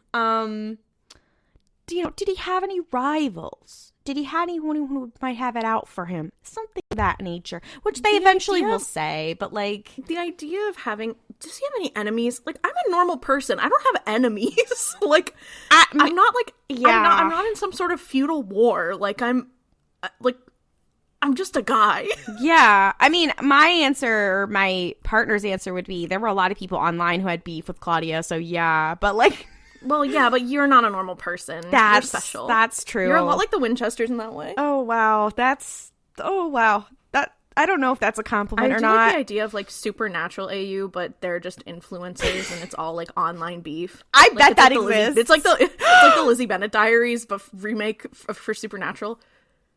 Ooh, Supernatural Lizzie Bennet Diaries AU. I'm sure that exists. I'm looking that up on Archive of Our Own right fucking now. It might not be listed like that, but I'm absolutely positive there has to be an influencer AU. Lizzie Bennet Diaries Supernatural. I'm looking it up. If there's a crossover, I will be so thrilled. I'm looking it up. Okay, no, that's like literally supernatural elements. Oh? This is Supernatural. This is Supernatural Teen Wolf Lizzie Bennet Diaries Supernatural RPF. Oh, that is so early 10s. It does include Wincest, unfortunately. No. Yeah. God damn it. Yeah. We can't have anything. Dean discovers this hex bag. And then Sam kind of, I think they get back to the motel or whatever, and Sam kind of like goes through the hex bag and is like, hey, like, this is some like next level witchcraft. He's like, there's gold thread, there's an herb that was supposedly extinct for 200 years, a centuries old Celtic coin, and the charred finger bone of an infant. And he's like, this is some like powerful shit. And then they say some derogatory shit about witches, even though I'm like, you guys do witchcraft all the time, dipshit. What are you? They're like, oh, witches, they're crazy, they're so scary. And then they go ahead and say the most ridiculous things you've ever heard in your life. And I'm like, Bobby literally did witchcraft at the end of season 3. Like, what are you talking about? They are literally always doing witchcraft. What do you think a anti-possession symbol is? What do you think a devil trap is? Like, God forbid. Guys, do you realize what that is? Or are you just dumb? I think the answer is they just hate women. Dumb. They just hate women. And this is why I love when Rowena comes in, because she calls them on their ass. She's like, guys, we have to be better.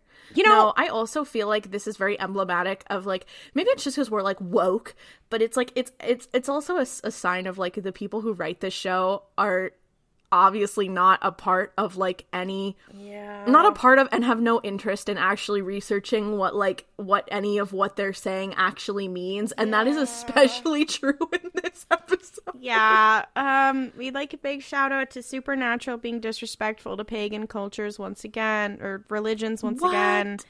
No. My Supernatural? Never. Yeah, it's crazy. I wrote this episode. Oh, God. Julie Siege. What else did they write? Other episodes we have not gotten to yet. Oh. So it then cuts to a, like, high school party. It's clearly, like, in the basement of, like, some kid's house, whatever. And the party is, like, not bumping. There's clearly no drinking going on, whatever. At one point, like, one girl, she goes up to the guy who's, like, clearly hosting the party, and she's like, this is kind of lame, whatever. And she's like, do you have any booze? And he's like, it is locked up. Sorry. And they're like, okay, but we're going to go to this other party. And who is that girl? Oh. That blonde girl? Hannah Marin from Pretty Little Liars. There's Ashley Benson. And I was like, hello? Hannah Marin, what are you doing here? This is 2 years before Pretty Little Liars starts. Yeah, and it's so jarring when someone shows up in Supernatural. And she's not even stealing a pair of sunglasses. What's the point? So, she's dressed as a cheerleader. Her friend is dressed as a cheerleader. Her friend's dressed as a nurse. Oh, dressed as a nurse. Sorry. Come on. Sorry. Get it right. Ashley Benson's character, whose name is Tracy, she's like, you know what? I'm going to make the best of it. I'm going to go bobbing for apples. And so she does. And then she comes out of it and she's like, see, it's fun. It's whatever. And then her friend goes to do it as well. And her friend, like... The other thing I have to add is the camera is clearly ogling this girl's, like, butt because she's wearing a skimpy little Halloween costume. I'm like... These are children. It's also, like, 3 days before Halloween. These characters are high schoolers, and I think these actors, at least Ashley Benson, I don't know if she is 18 or not. Yeah. But maybe she's, like, freshly 18. Who knows? I think she is an adult at this point, but regardless, it's still weird. You're like, I'm like, that is a high schooler. Please stop. Let's cease and desist. And it doesn't get better throughout the episode. Yeah, it's giving Mean Girls. You're like, hey, aren't they supposed to be children? Anyway, yeah. So, and warning, this will get worse. Mm-hmm. Oh, in a bad way. And here's the problem. In a way that I was like, we need to start killing. And this episode has some of the best and worst moments. So the other friend goes bobbing for apples, whatever, and then she's like under the water for like a weird amount of time. And the guy's like, she can hold her breath for kind of a while. And then she starts like struggling. And Ashley Benson's character, Tracy, is like, oh shit. And like goes to try and pull her out. And then more people are trying to pull her out. And they keep cutting to like her face under the water, like a shot from the bottom of the bucket of apples. And she's like struggling, like clearly like she can't get out of the water for some reason. Like they're pulling her there, whatever. And then suddenly the water starts to heat up. And they can't get her out, and then you see her like stop moving and she dies. Like she has been boiled to death and suffocated to death in this thing. And then everyone's like, whoa, what the fuck? And it cuts to the police have come and Sam and Dean arrive. And this is a moment where I'd like to kill not Dean Winchester but the writers with hammers. Because I'm like, he would not say this. I don't know. Why would you make my poor, beautiful baby boy say this? You need to die. Dean is looking around the room, and Sam is like, jailbait. And you're like, whoa. Well, no, because Dean sees her, and because she's, like, Ashley Benson, what's her name, Tracy, is being not interrogated, but, like, the police are taking her statement. Yeah. And she's wrapped in, like, a trauma blanket. And Dean is like, I'll take this one. And Sam's like, 2 words. Jailbait. And Dean's like, I would never. And you're like, And he goes, I would never. And then he makes a little, like, nod face. He's like, well, maybe I would. Whoa! What the fuck? Why would you do that? That's not my boy. That's not my fucking boy. Like, this whole... I don't know what it was about writers at that time. about being like, oh my god, it's like, haha, it's funny if our main character pretends to be or like has a weird pedophilic comment. What the fuck are you talking about? You know, what is wrong with you? This is another moment when Supernatural is a lot like anime when you think about it. Anyway, it's troubling. It's so troubling. So you're like, that's not my Dean Winchester. Hashtag not my Dean Winchester. And this isn't just us being like, no, our boy could never be problematic. His character is so inconsistent. Like, it's so inconsistently written. I cannot stress enough. This is not me just defending a problematic fave, okay? Like, anyways, they kind of do the same deal where they have, I think this time, Sam is looking around the room, this basement where this party was, for a hex bag or something, and Dean is questioning her. Or it might have been the other way around. I can't remember. And no, Dean was talking to her. Sam found the hex bag. Yeah, and Sam finds the hex bag, and he asks her, he's like, do you know this guy who just died? His name is Luke Wallace. And she's like, no, I don't know who that is. Like, why would I know that? And so they find this other hex bag. They go back to the motel, whatever.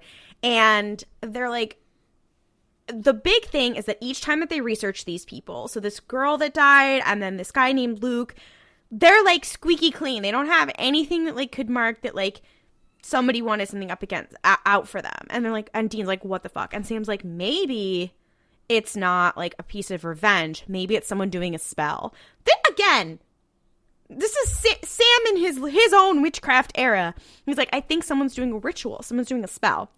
And he looks it up and he's like, okay, so this spell is calling for 3 blood sacrifices over 3 days, the last before midnight on the final day of the final harvest. This witch has to be summoning. Oh my god. Has to be summoning. Guys, guys, prepare yourself. If you know anything about paganism, anything about like any sort of witchcraft or anything, you're about to cringe so hard. Yeah. Watching this, I was genuinely gagged. Like, not in a good way. I was like, I cannot believe this is what they are doing. Like, what did they like miss? Even on Google, where would this have come up? It says no. It's like I tried to look it up. Here's the other thing, because when this happened, I'm sorry. I know we're like edging you, not that you know what it is yet. But it's like I looked it up because I was like, there must be some sort of fuck ass source that someone saw that said like this was a thing, and then they just went off that. I could not find a single instance that was not a reference to this episode of Supernatural in which this was the case. So I'm like, what the fuck are you guys talking about? Yeah. Okay. And then watch as soon as it's revealed, someone's gonna at me on Twitter and be like, actually. You dumb stupid fuck. You know what? And that's why we're here. You know, so. Mm-hmm. He says that the witch is summoning the demon. Now, I'm going to pronounce it wrong, so bear with me here. Because that's how they pronounce it in the show. Yeah. The demon Samhain, as in the old name for the holiday of Halloween, at the end of the harvest that many Celtic cultures celebrate. It's somehow not a day anymore. It's a demon in itself. Or some supernatural being.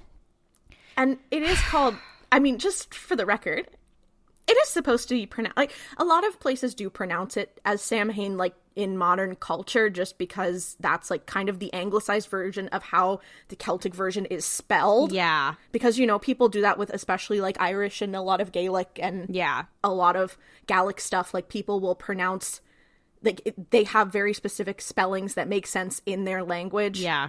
But then it doesn't translate over to English very well. So it's like you see names like a good example is the name Cormac. Yeah. Which is like if you're pronouncing it in Irish, it's more like Cormac. Yeah. Which is a fun fact. This is actually pronounced like Samhain. Yes, thank you. So that's how it's like actually supposed to be pronounced. I think for let's say we're gonna say it like Samhain for this episode so that we can make it clear for everyone listening. We know that's not what this actually is. Yeah, and because it's not the holiday, it's whatever the fuck they decided to do here. Yeah, it's literally like a harvest. Like it's a festival to bring in the winter and like the darker part of the year. Yeah, that's the whole fucking point. Yeah. So. And he's like, oh, it's the day on the Celtic calendar where the veil between the living and the dead is thinnest. That's true. But it's not a person. It's not a being. It's a holiday. It's the name of the holiday. hey, you know, at least when they were like, yeah, we're gonna make these Celtic gods or whatever into in the evil or whatever, they didn't like change what they are. They were disrespectful, but they didn't change what they are. But okay, fine. And then they go, yeah.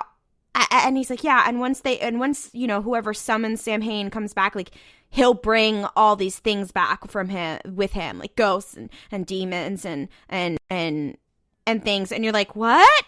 The thing that they say in this episode is they're basically like, oh, so like Sam Hain, when he comes, like Sam Hain, if he comes back, he's going to like bring zombies and then demons and then ghosts and spirits, and like it'll get worse and worse.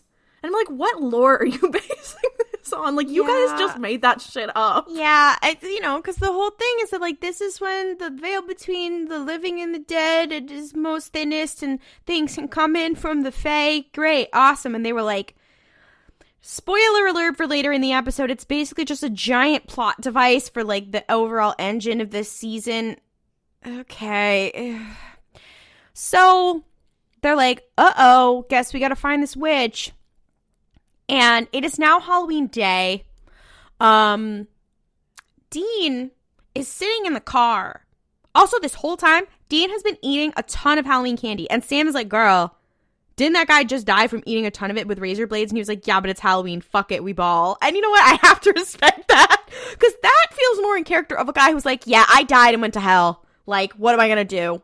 Not eat Halloween. Like, that makes sense. You know what I mean?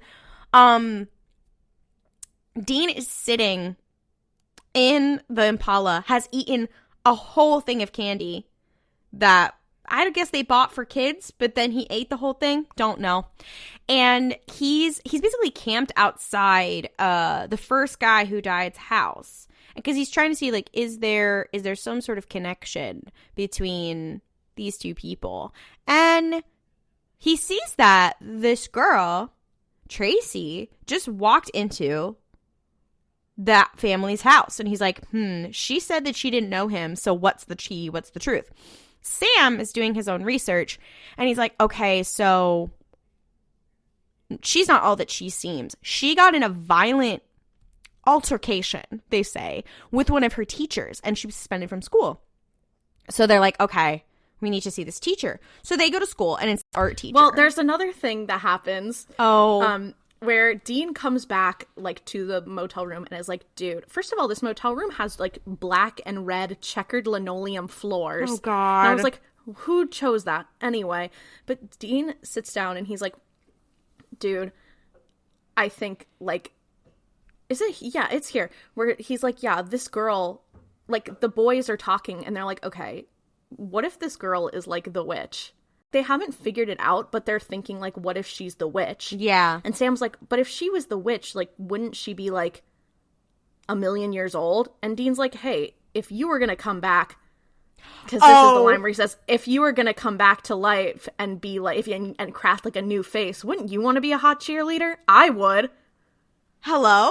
And it's like, I know the thing is that he's supposed to be saying this high schooler is hot. But it's like, you said you would come back as a hot cheerleader.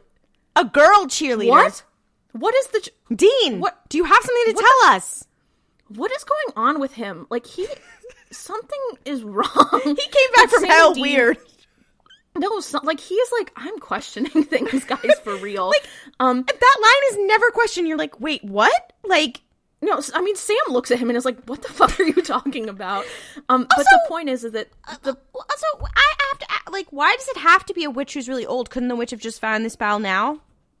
No, because they're talking about, like, oh, she has these things. This witch has these items that are, like, 200 years old. Like, there's no way that anyone would have been able to find this. And it would have to be such a powerful witch to do this kind of magic that they would have to be really old. Yeah, I low-key thought it was Rowena the whole time because I forgot when she gets introduced. I was like, oh my god, she's gonna wait. Definitely not season 4. I was like, ugh. Anyway, but they're so the point is that Sam and Dean are like, what if this girl is... They're not sure, but they're like, what if this girl is the witch? Yeah. Because she has a connection to both of the people who died. Yeah, and they're like, okay. So they're like, okay, let's go visit this teacher. So they go to the high school, whatever. it's clearly, it's like it's an art class that like has a kiln and stuff like that, and is a pottery class. There's this one student, he made a clay bong, and they make some fuck ass joke, and you're like, okay, we did it, Joe. And the teacher's name is Dawn, and there's this moment where they have these like creepy masks that clearly the art students have made for Halloween, and Dean is looking up at them, and they're very creepy and they're very whatever. It very much reminded me of when I was a kid and I was afraid of going to Party City because in the back they had all the creepy masks, and like my mom would be like, ooh, do you not want to go because it's scary? And I was like, no, mommy, I don't want to go. That was Dean, basically. He was looking. I had that exact same experience as a child. So I'm happy we're on the same page. I still can't go to the back of a Party City. Okay, I did get over it, so maybe you need to do some self-explanation, self-awareness training. Yeah. So Dean, he's looking at these masks, and he's like clearly having a PTSD flashback to fucking hell. And Sam walks up and is like, "You good?" And he's like, oh, yeah. And he's like, is this reminding you of anything? And he's like, no. Like, well, Sam's like, is this reminding you of anything? And Dean's like, what? No, and Sam's like, like of high school. And Dean's like, oh, no. Yeah, no. No. And then he looks over and sees the kid with the clay bong who goes to put it. He's like, I'm going to need a bigger kiln. And Dean's like, now that reminds me of school. I was like, you know what? Good for him. So, yeah. And so he's clearly having these moments of like, hell is affecting him more than he will let on. They talk to the art teacher, and he's like, yeah, like she was a really good student and whatever, but then she started to do all kinds of weird shit, like draw these really inappropriate, like gory drawings, whatever, and I like confronted her about it, and she got in a fucking physical fight with me, and tried to literally claw my eyes out, and it was really weird and fucked up, and now like nobody can find her, like she was suspended, and like nobody can really find her, and they were like, who are her parents or whatever, and he's like, yeah, like she was an emancipated teen. She moved here like a year ago. We don't really know. And they're like, oh, clearly she is the vessel of a witch. So they go back to their hotel room. And this is the part where I did forget what this episode was about. So I like gasped when this part happened. Don't forget about the other scene that happens while they're outside the motel room. This is another part where I'm like, Dean, you're actually so problematic. So right before the crazy scene, this kid who's like, it's the day of Halloween, so it's still light outside. But this kid who's dressed as a astronaut comes up to them, and he's like asking them for candy, and they're like, sorry, we don't have any. And Sam's like, we definitely did. And Dean's like, not anymore, because he clearly ate it. And then Dean says the most bitchy fucking thing to this kid. This kid is being a hater, though, so tone that down. The kid is being a hater, but, like, they're being assholes. I'm like, this kid should know that, like, you can't just go up to random people. You have to go up to somebody's door. But, like, and they're like, dude, like, this isn't motel. Like, you're not going to get anything here. I'm like, well, what if the kid lives at the motel? Don't be mean. And then Dean is like, well, clearly you don't need any. And I was like, Dean, are you being fat phobic even after you ate all the candy? Because this kid is a little bit of a husky hiker. Yeah, and you're like, Dean has been so problematic in this episode. So then we cut to a scene where I went, I just need to make it clear. I say that the kid is a husky hiker as a fellow husky hiker. That is not me being fat phobic. That is me welcoming a child into my community. He's one of us. I like how I said husky hiker. I don't know why. So they go into the hotel room, and then it's, oh, whoop, jump scare. Guess who's there? Destiel! It is the craziest. It is, again, the episode direction of this is not very good. But Dean, like, Sam opens the door and he's like, who are you? And it shows Misha Collins' face from so fucking close up, and you see Sam like over his shoulder in the background. I'm like, why did they do this shot like this? Yeah, so this is where you realize Sam has never met Cass. This is where Sam meets Cass. There was also another man standing facing the window behind Cass. And Sam's like, oh, and Dean's just like, oh, it's Cass. And you're like, oh, your boyfriend? Your beloved? And And Dean's Not like, well, yet, but he'll get there. yeah. And Dean's like, oh, that's Cass. I don't know who the other one is. And Cass is like, hi, Sam. Like, nice to meet you. Heard a lot about you. Boy with the demon powers, whatever. And Sam is like... Okay, to be fair, Cass does not say that. Sam is like, oh my god, I'm so honored to meet you. I've heard so much about you. And Cass is like standing there awkward as hell. And he's like, I have heard a lot about you as well, boy with the demon blood. And Sam has reached his hand out to like shake Cass's hand, and Cass is just looking at it for a while, and then he finally grabs it and then just kind of holds his hand in his hand. It is a very funny scene. And Sam is like, because remember, Sam is the one who's more religious and whatever, and so like him finding out that angels are real, like that's his fucking Armageddon. Like he's like, oh my god, and he's like, oh my god, like angels are real. And he's like, hi, like, I'm such a big fan. Like, oh my god, like, I read all about you guys. Like, oh my god. Like, he's freaking out. He's, like, having the time of his life. And, Cass is like, okay, girl. And then he's like, isn't it great that you stopped drinking demon blood and using your powers? And Sam's like, yeah, totally. Whatever. And then Dean's like, okay, well, who's that other bitch behind you? And Cass is like, this is my... He doesn't say it. He's like, this is what you would call a specialist. Uriel. And then the man dramatically turns around. Love an entrance. Supernatural. This is another fun thing. Oh, We've Lord. basically introduced this season's Agent Henriksen in a way. Supernatural is allergic to casting a black man to play a character who is not antagonistic towards the brothers. Yeah. Surprise, the vessel for Uriel is a black man, and a lot of questionable things with this angel.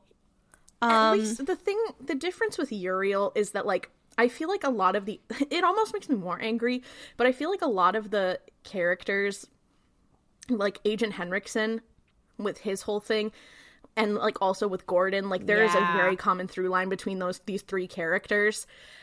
In the way that it's like they're antagonistic towards the brothers, they're violent, and they have a strong moral code that they follow that everyone else looks at and is like, oh, that's bad. That's not a good way to be. Yeah. And all three of those characters have that. And Uriel is very much cut from that same cloth. Yeah, and I would say Uriel is very much a black character being used for a white character, not just Dean, Castiel's development, because this episode is where Castiel going, maybe I should question orders begins. There's some lines we will get to that are crazy making. Yeah. And so, but at the same time, you're like, oh, like, you know, Uriel represents like the establishment that Castiel is starting to kind of question. And in this scene, especially, like, they're very good cop, bad cop in this scene. And guess which one is the bad cop? Anyway, I hate Supernatural. This scene is both. Every time it gives us something good, it gives us something horrible. Yeah, it sucks, man. And then in the end, it's like, well, we'll just stop having black characters. And you're like, wow, okay. Yeah, thanks, Supernatural. You suck ass. I mean, we have, what's his name? We have our one cool black character who's recurring. Who we just introduced, Rufus, right? Yeah. We just met. I was like, wait, have we met him yet? We have met Rufus. Yeah, we met Rufus. We don't see him yet for a while again, though. So, Rufus, you can't hold up the whole show on your shoulders.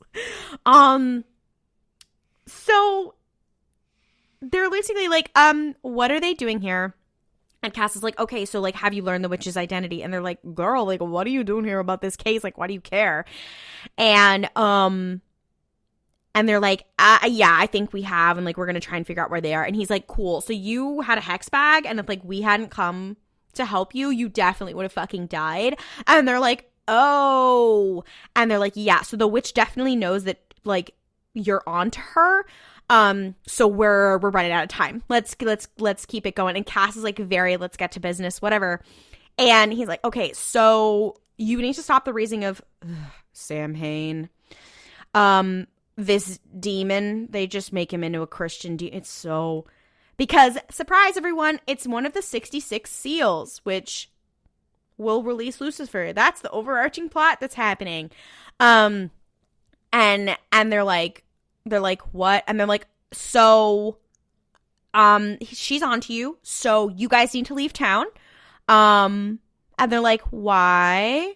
And Uriel's like, well, we gotta do what we gotta do. Because you guys haven't found who the witch is. Like, you don't know where she is. And they're like, what do you mean by that? And they're like, wait. And that's right. And that's when Cass is like, let me bring in a specialist. And Uriel's like, yeah, so like, we're gonna destroy the whole town. But Cass is the one who says they're gonna destroy the town, though. Yeah, Cass. I'm like, and you're like, girl. Whoa. Yeah, and Cass like, so we're just gonna nuke the whole town. And Dean's like, you're gonna smite the whole town. That's like 1,000 people. And they get in their first little couple spat, where they're like, where Dean's like, you can't like kill all those people, and Sam's like, girl, and Castiel is like, well, to save like 4 billion people, yeah, we fucking will. And Uriel's 6 billion, 4 billion people. 6 billion people on the earth. I don't know. At this point. I don't know. I don't remember. It doesn't matter. And Uriel's like, we gotta do what we gotta fucking do. And and Dean's like, absolutely not. Like, Dean and Sam are like, you know, can you give us some time? Like, we'll just find the witch or whatever. And they're like, we're not gonna let you like destroy this town just so that you can nuke it and get this witch. And so Dean's like, okay, Uriel, well, clearly, because you sent Castiel to pull me out of hell and said that God had a fucking plan for me, clearly I'm important. So I'm not going to leave this town, so you can't nuke it with me in it. And Uriel, understandably, is like, I could just forcibly take you with me. To be fair, it is established in this show that angels could just like touch you and teleport. I don't know why he didn't just do that immediately, but like I guess that would take out the narrative tension. And at this point, I think Castiel, captivated by Dean being crazy, Cass is like, all right, well, let's hold off and like give them a little bit of time. But she has to also right before this. Oh, yeah. Cass is like, right before this, Cass is like, I'm sorry, we have to do this. Sam is like, this is wrong. Like, you guys are supposed to be just. And he's like, it is just because it comes from heaven. I'm sorry, we don't have a choice. And these are like, orders. What? And Dean's like, of course you have a choice. And then Cass is the most, he's like, well, when your father gave you orders, didn't you follow them? And Dean's like, wow. Fuck you. And here's the thing. And then he goes into that speech where he's like, you know what? Fine. You can nuke the town, but I will be here. And fuck you like, guys. And I cannot stress enough that little conversation with them about the following orders. Like, that is the beginning of Castiel's entire arc as a fucking character. And probably what the whole show is about, of like, when do you follow orders? What is just? What is free will? Etc. Like, that little moment shakes Castiel to the fucking core, starting in this later in this fucking episode. Him gagging the girls with Dean being like, and did you follow in your dad's anything? And Dean does give him this look of like, yeah, I know, but I already unpacked my shit. What about you, bitch? This is also so crazy because then Cass is like, okay, let's let him cook. Let's just follow. Let's let them deal with it. He's like, your beautiful green eyes and weird sayings have captivated me. Yeah. But he's like, okay. He's like, okay, so let's back off. Let's see what these two boys can do. I'm gonna put my faith in you guys. Like, you guys need to do this. Well, he didn't say that. That's I know. just what I wrote. But I was like, oh my god, he's putting his faith in Dean. And later in the episode, there's more about that. But I was just like, oh my god, he's trusting him. Yeah. Oh my god, it's happening. Yeah, it's really happening. And Uriel is definitely giving the, wow, my brother's gay. He's doing massive side eye. He's like, can you cut it out? Again, to be fair, it gets explained later. Yeah, but so they're like, all right, we'll give them some time, whatever. And then they go in the car and they have a very interesting conversation where Sam is like, because Sam is the one who believes in God and believes in everything, and Sam, he's disappointed in the angels. He's like, you know, they're real and they're like, they're dicks and whatever. And he's like, I thought they were supposed to be righteous and whatever. And Dean's like, well, they kind of are. And that's kind of the problem, is that they're like too righteous. And like Dean has some real crazy words of wisdom in this scene. He says, quote, "Nothing more dangerous than some asshole who thinks he's on a holy mission." And he cooked there. Like last time he helped kill a cop, and this time he said, fuck the over-religious. And you're like, oh, all right, Dean, cook. I mean, yeah, he ends the series by killing God, so, spoilers, I guess. But this is also kind of a midway point philosophically for Dean, because he's also like, maybe God disagrees with him. Like, you don't know. And he might be just comforting Sam in this moment because he knows that Sam's faith is important to him. He also says, great quote here, too. Babe Ruth was a dick, but baseball's still a beautiful game.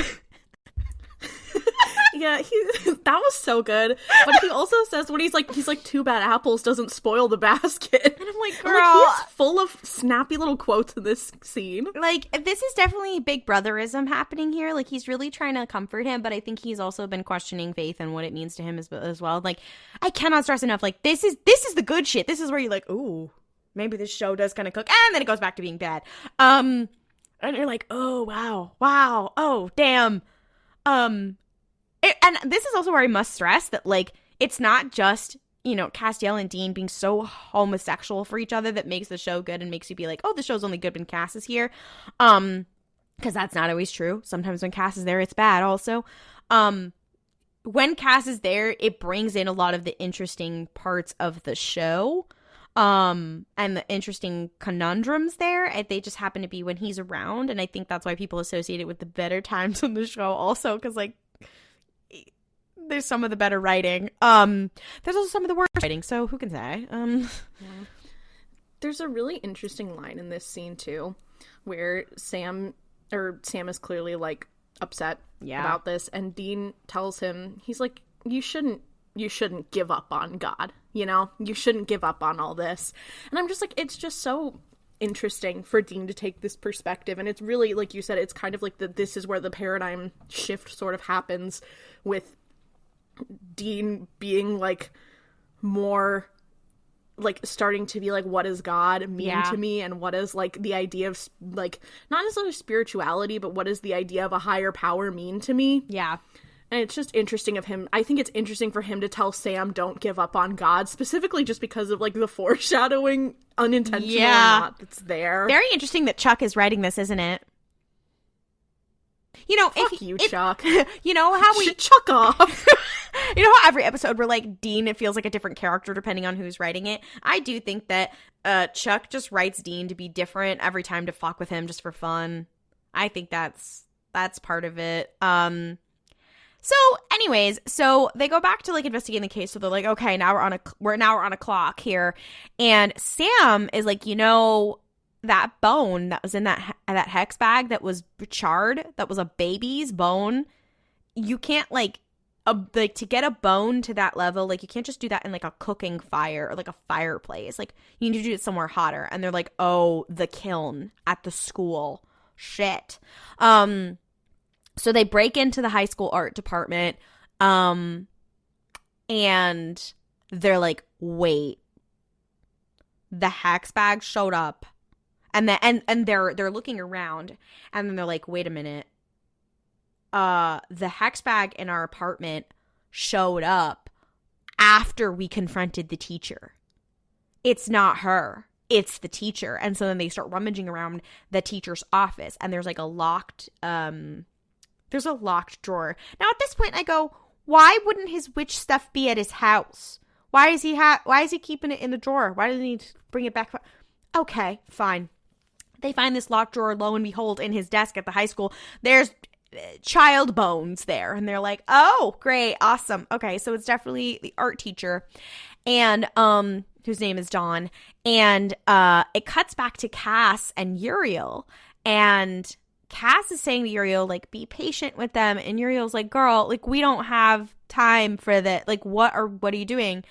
And they are sitting outside, and they're like watching kids playing, whatever. And Cass is like, well, there's a reason that we saved Dean from hell, and he has this potential, and like he might succeed at this time. Like, this is Cass having ultimate faith in Dean from like day one. Lord, not even him being like, Lord. And Uriel also keeps calling them like, what does he call them? Mud something. He calls them basically monkeys? Like something like that. But he's basically calling them a slur that angels have for humans. And Cass is like, you're bordering on blasphemy, because there's a line in the Bible that's like, angels see all of God's creations as beautiful things, or as pieces, as whatever. Yeah. So it's like, that's mud monkeys. Yeah. You're like, I just found it in the trivia on the Supernatural Wiki. You're Thank you. Really? But Cass is like, you need to comment with this. And I'm like, why are we making Uriel? Because the only reason Uriel is there right now is to be dogmatic so that Cass can rebel. And you're like, okay, that's like, why are we doing this? Yeah. He could have been played by anybody. This is colorblind versus color conscious casting at its core. Yeah. Except I almost worry that it's not colorblind and that somehow makes it worse. Oh, God. Jesus. Anyway. So, yeah, Uriel is like, okay, like, we could just remove Dean from the equation and this would be an issue. And Cassie's like, listen, you know what our true orders are. And you're like, what could those be? And then it cuts to, it is now the nighttime. We have trick-or-treaters. They're going around the neighborhood. And it zooms in on the basement of a house where no trick-or-treaters are going to, and there's only a light in the basement. Lo and behold, there's Don. He's doing a weird incantation in Latin at his little altar in his creepy basement, because that's how all witches act, right? I have a gay Star Wars candle on my altar. I'm just saying. Anyway. It's okay. It's also crazy that he's doing this, like, trying to summon this creature, this demon that was celebrated, whatever, that in this universe was still, like, dealt with by Celtic faith. Interesting that they're still speaking fucking Latin. Yeah. Why are you speaking Latin? I hate this show. I hate this show for real. Nothing makes sense in this show. He's doing whatever, and Tracy is tied up. She's clearly going to be the third sacrifice. It's also funny because the camera shots are so bad. They go between this really, like, fast, like, zoom in on her, zoom back in on him as he's doing the ritual. It's so bad. Yeah. He goes up to her. He goes up to her and, like, with a knife, does, like, a weird thing going down her chest. And you're like, whoa, was that necessary? Especially considering what we're about to learn. It's like, was this necessary? Was it? Suddenly, Sam and Dean burst in, they interrupt the sacrifice, and they immediately shoot him before he can hurt Tracy. And I'd just like to interject here. It's very interesting when the show picks and chooses when they're going to have their conundrum about whether someone is a monster or a human, because witches are fully just human people who just do witchcraft. They're not monsters, so they would have to kill a human being. And they talk about that when they talk about witches earlier, but at this time they're like, he's gotta go. And like, I get it with the whole angel thing, but even before that they were like, so we're killing a bitch, right? And you're like, that's a human person. Anyway, they love to pick and choose when they talk about it. Sam immediately shoots Don. He falls to the ground, whatever. And Tracy's like, oh my God, thank you. So thanks for the help, whatever. And then I, again, don't know why she does this. She immediately reveals herself to be a witch. And he's like, yeah, and his incantations and pronunciation was bad, whatever. And they're like, oh, fuck. And she's like, thanks. And she like uses her powers to like push them both back, and she's like, thanks. Now he was the third sacrifice. I know he wanted to sacrifice me. She goes on this whole monologue of where she's like, yeah, we're brother and sister, and we've been preparing for this for hundreds of years, and I've had to deal with his stupid bullshit ass. They're completely thrown to the ground. She's monologuing, whatever, and Sam, using his many brain cells, reaches his hand over into the pool of Dawn's blood and smears it all over his face, and then smears it all over Dean's face. And Dean's like, what the fuck? And he's like, okay, trust me, okay? And they like pretend to be dead on the ground. And then Tracy goes to the altar, starts chanting in fucking Latin for some reason, and the demon, Samhain, is raised and inhabits Dawn's body. Dawn now stands up, Samhain. Ugh, I'm sorry. Every time I say it, I want to die.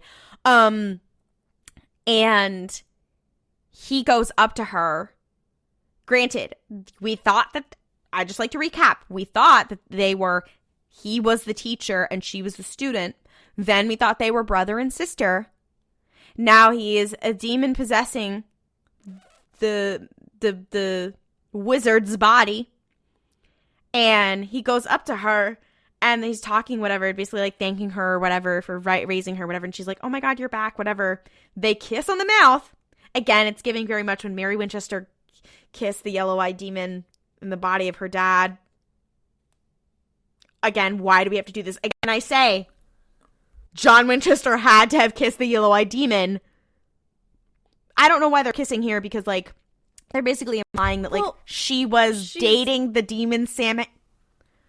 Yeah, like, she's like, my love, you're back. And he's like, you've aged so much, but your beauty is beyond time. And you're like, what? Huh? And then the next scene becomes even more perplexing. It doesn't make any sense. And then he just goes, yeah, you're so beautiful, whatever. Anyway, whore. And then, like, twists her neck, and then she dies. And you're like, why are you calling her a whore? What? I guess. Why did you do that? Like, it doesn't make any sense. I mean, you're like, oh, I feel like there's, like, it's kind of like when, like, you have a friend and you talk about another friend and you find out that friend and the friend you're talking to have crazy beef that you didn't know about. And you're like, I'm just not gonna ask. Yeah, you're like, okay. Like, it's so confusing. I want to see the show about them. Like, what is going on with them? Yeah, and you just know that Rowena knew them and was like, they're messy. I'm not dealing with that. They were the straight people that Rowena could not handle being around.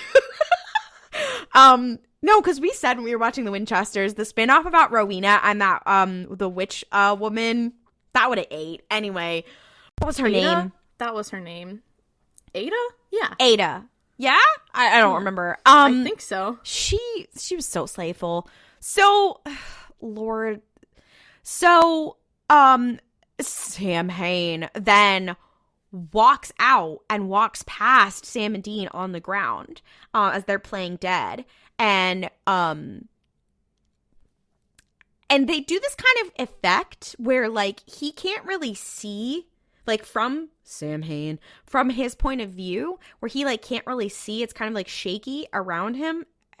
It's very weird. And he goes outside, and of course there's kids and whatever, and they're all in costumes, and he's walking right past them, because that's what they said, is that people, they dress up to hide from him on this day.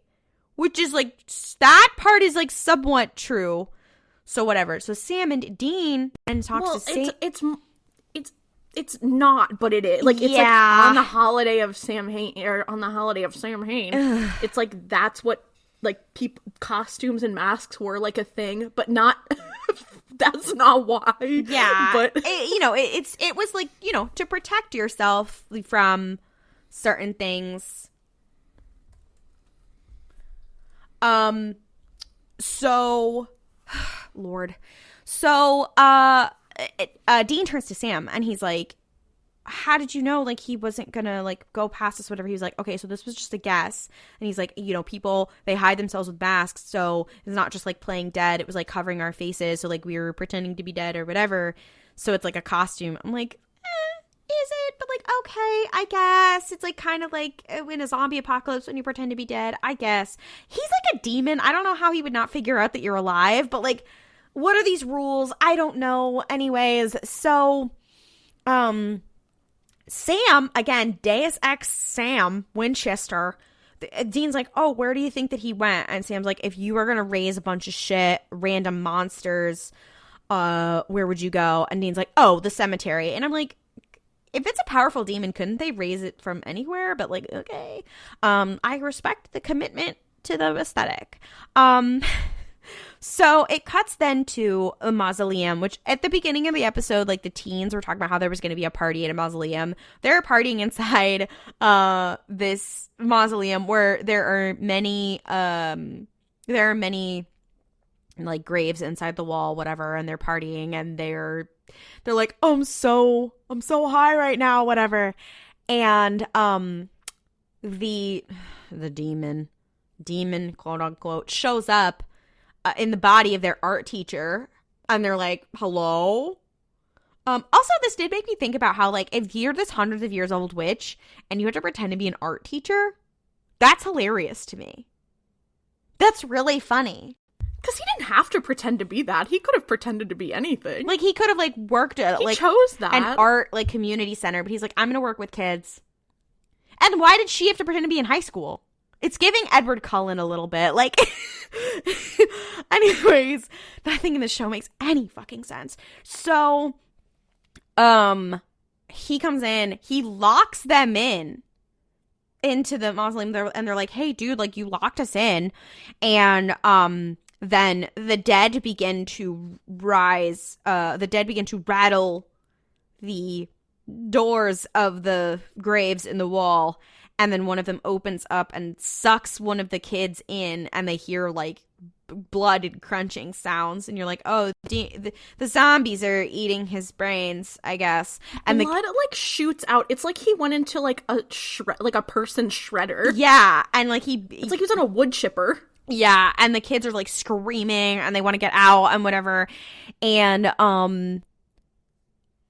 then Dean shows up and is like, all right, like, stand back, and he like kicks the thing open, and he's like, all right, you like get out of here. And Dean and Sam separate. Now, on the car ride there, they have a little conversation where they're like, what are we gonna do? And Sam's like, I'm gonna be so real with you. I might have to use my powers. I don't want to, but I might have to. And Dean's like, you literally promised that you wouldn't. He's like, and we have the knife. And he's like, I don't know if that's going to be enough against this, like, really powerful fucking demon that you can only raise, every 600 years that, like, is crazy, whatever. And he's like, don't let him do that. So their choice to be like, yeah, Sam, you go off on your own and Dean stay here is like, what did Dean expect to happen? If Sam wasn't with him, but like, sure, whatever, fine. To be fair, Sam was like, Dean, save these kids. And Dean was like, I don't think that's a good idea. And Sam's like, you don't have a choice because I'm going to have my little fucked up moment. So, Lord. Then we cut to Sam. He's going after the demon. I'm calling him the demon because I refuse to say the name. It says he flashes a white light similar to Lilith's. And Sam is unaffected. And Sam does have a very badass moment where he's like, that shit ain't gonna work on me. And Sam Hain is like, oh, shit. What's that mean? And again, you have to ask, isn't he supposed to be this, like, Celtic pagan monster? Like, how is he, like, a demon like Lilith? But, like, okay, sure, fine. And so they start getting into a fight. He disarms Sam, and then Sam is like, this is the worst choreographed fight in the show. I had no idea what the fuck was going on. The camera work was terrible. It was like, and there's really good fights in this show. Good. Like, this show tends to have pretty good ones. And even when there's like a mid fight that's not like great, it's still like, okay, whatever. It conveys. This was like, I had no idea who was winning. I had no idea what was going on. The camera cuts were so fast. And the angles were so weird. It was a lot. So yeah, basically, Sam is like, okay, fuck, I gotta use my powers. And he exorcises this demon and then is like, and pulls him out of the body and then is like holding the black cloud there with his powers. He's like bleeding out of his nose. He's holding it, whatever. And Dean like walks in down the hall and you just see Dean look really like disappointed. Like he looks like really resigned. He's actually really sad. And then Sam, like, he succeeds, whatever, and he's like exhausted. And then the next day it cuts to Sam is packing up and Uriel shows up behind him in the room, and it's just the two of them in the motel room. And Uriel's like, listen, girl, like, we told you several times not to use your powers, and you did it again. I don't know why we've let you fucking live. And he's like, right now we let you live because you're apparently useful, but like the second you're not, we are killing your ass. And then I don't know why he says this. Maybe it's because Uriel's just a bitch. But he goes, you know, also you should suggest that your brother gets off his high horse. Ask him what he remembers from hell. And then he just leaves. And you're like, that's bitchy. Clearly, maybe Dean may have done some things in hell that would make him less than morally right to criticize Uriel. But again, Uriel is an angel. Like, he shouldn't give a fuck. So, like, I don't know why they had him be extra bitchy there. And Sam is like, oh, girl. Like, I think Sam has been realizing that Dean has been lying, whatever. And then we cut to a classic scene that you may have definitely seen in GIFs. Yeah, it was one that I also... There's a crazy joke in here. There's a crazy line that had me being like, oh my god, fuck you, Dean Winchester, but also, oh my god. Yeah. Okay, so we see Dean is sitting on a park bench. It's clearly, I think, the same park from earlier, different bench. He's watching all these kids playing, and lo and behold, Destiel appears on the park bench next to him. And Castiel's like, listen... our true orders were actually, not, like, we were actually supposed to be just, like, following what you were going to say. And Dean's like, was this a test? And he was like, yeah, kind of. We kind of wanted to see how you would work under, like, harsh and, like, battlefield conditions. And Dean's like, what? Dean also says, well, I don't know. This wasn't, like, the Tet offensive. Literally. I'm like, girl, why'd you say that? But the other thing, too, is this is the first moment Cass, like, laughs at his joke.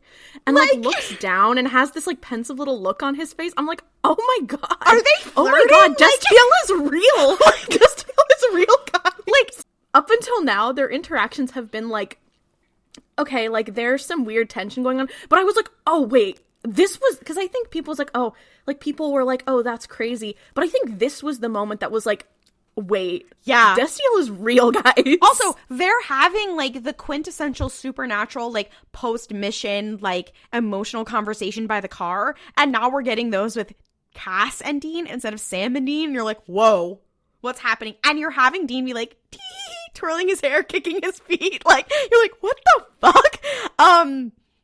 And again, they chose to keep in the little laugh. Like, the little laugh. Oh, wow, it's worming into my brain. Like, clearly Dean makes dumb-ass jokes like this all the time. And Sam's like, girl, shut up. You were so cringe. And Cass is just like, oh, that's kind of cute. You are an angel who is thousands of years old. Get up. He's not that funny. Girl, stand up. It's kind of like how in the last episode, you were like, you know, it kind of makes sense that Dean would be able to, like, pretend to be an agent and pick up a girl at her job at a bar because he's so handsome and charming that it's like, okay, I know that normally if a guy were to hit on me at my job, I would say no, but because it's him, it's okay. That's literally Cass. Yeah. He's like, normally I would not be charmed by this, but you're you, so. You know what? You've captivated me. Like, it's so, I don't know how you could see it any other way. Like, he also has this crazy line where he's like, Dean, can I be completely honest with you if you promise not to tell anyone else? Wait. And he's having this very, like, frank conversation. Like, and this is the other piece. It's like, this is the first time that you see Cass, like, act human or whatever. And you're like, oh, because of Dean? Really? And I'm like, well, and Dean thinks that he failed this test here. And he's like, you know, if you could just, like, use your time travel powers and go back, like, I would make all the same decisions again, even though I failed. And surprise, one of the seals is now gone or whatever. And he's like, because, like, look at what we've saved. And clearly that means something to Cass, because Cass earlier was talking about how he's like, I believe in, like, the beauty of all God's creatures, whatever. And Dean's saying this, he's like, oh my God. Like, wow, I need to calm down when I think about this. And this is where Cass is like, can I tell you something? And you're like, are you guys on a first date? Like, this is some, like, weird first date kind of dialogue. What the fuck? Cass is like, yeah, like, I really hoped that you would like choose what you did in this test that we gave you. Cause like I prayed that you would choose this. yes, thank you. Cause like as we see later, okay, like Dean always prays to Cat. Dean always prays to Cass, but then it's like Cass is praying about Dean. I'm like, oh my god, what if What if I ended it all? And then he says, he's like, I know that you think that I like always follow orders, but he's like, I have doubts too. And I'm like, oh, you just met this man, and you're like, yeah, I have doubts too, just like you. And you're like, what the fuck? And he's like, sometimes I have doubts about like the plan from heaven. And he's like, you know what?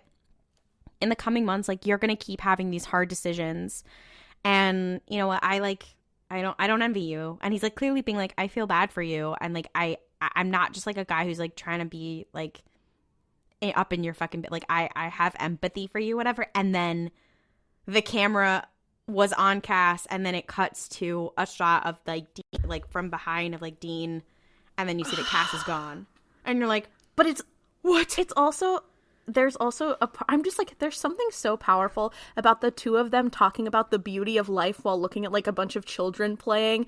And I'm like, oh my god,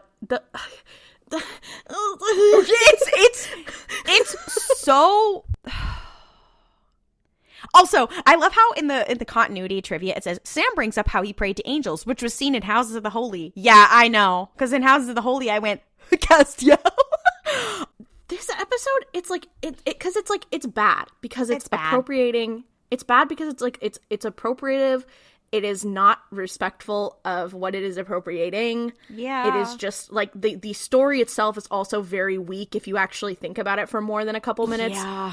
But my god, I'm like, this is where Destiel was born. Because before it was like, okay, Cass is just some guy who is around Dean. Yeah. And Dean is like very, like we joked about it being like, oh my god, they're gay, ha ha ha.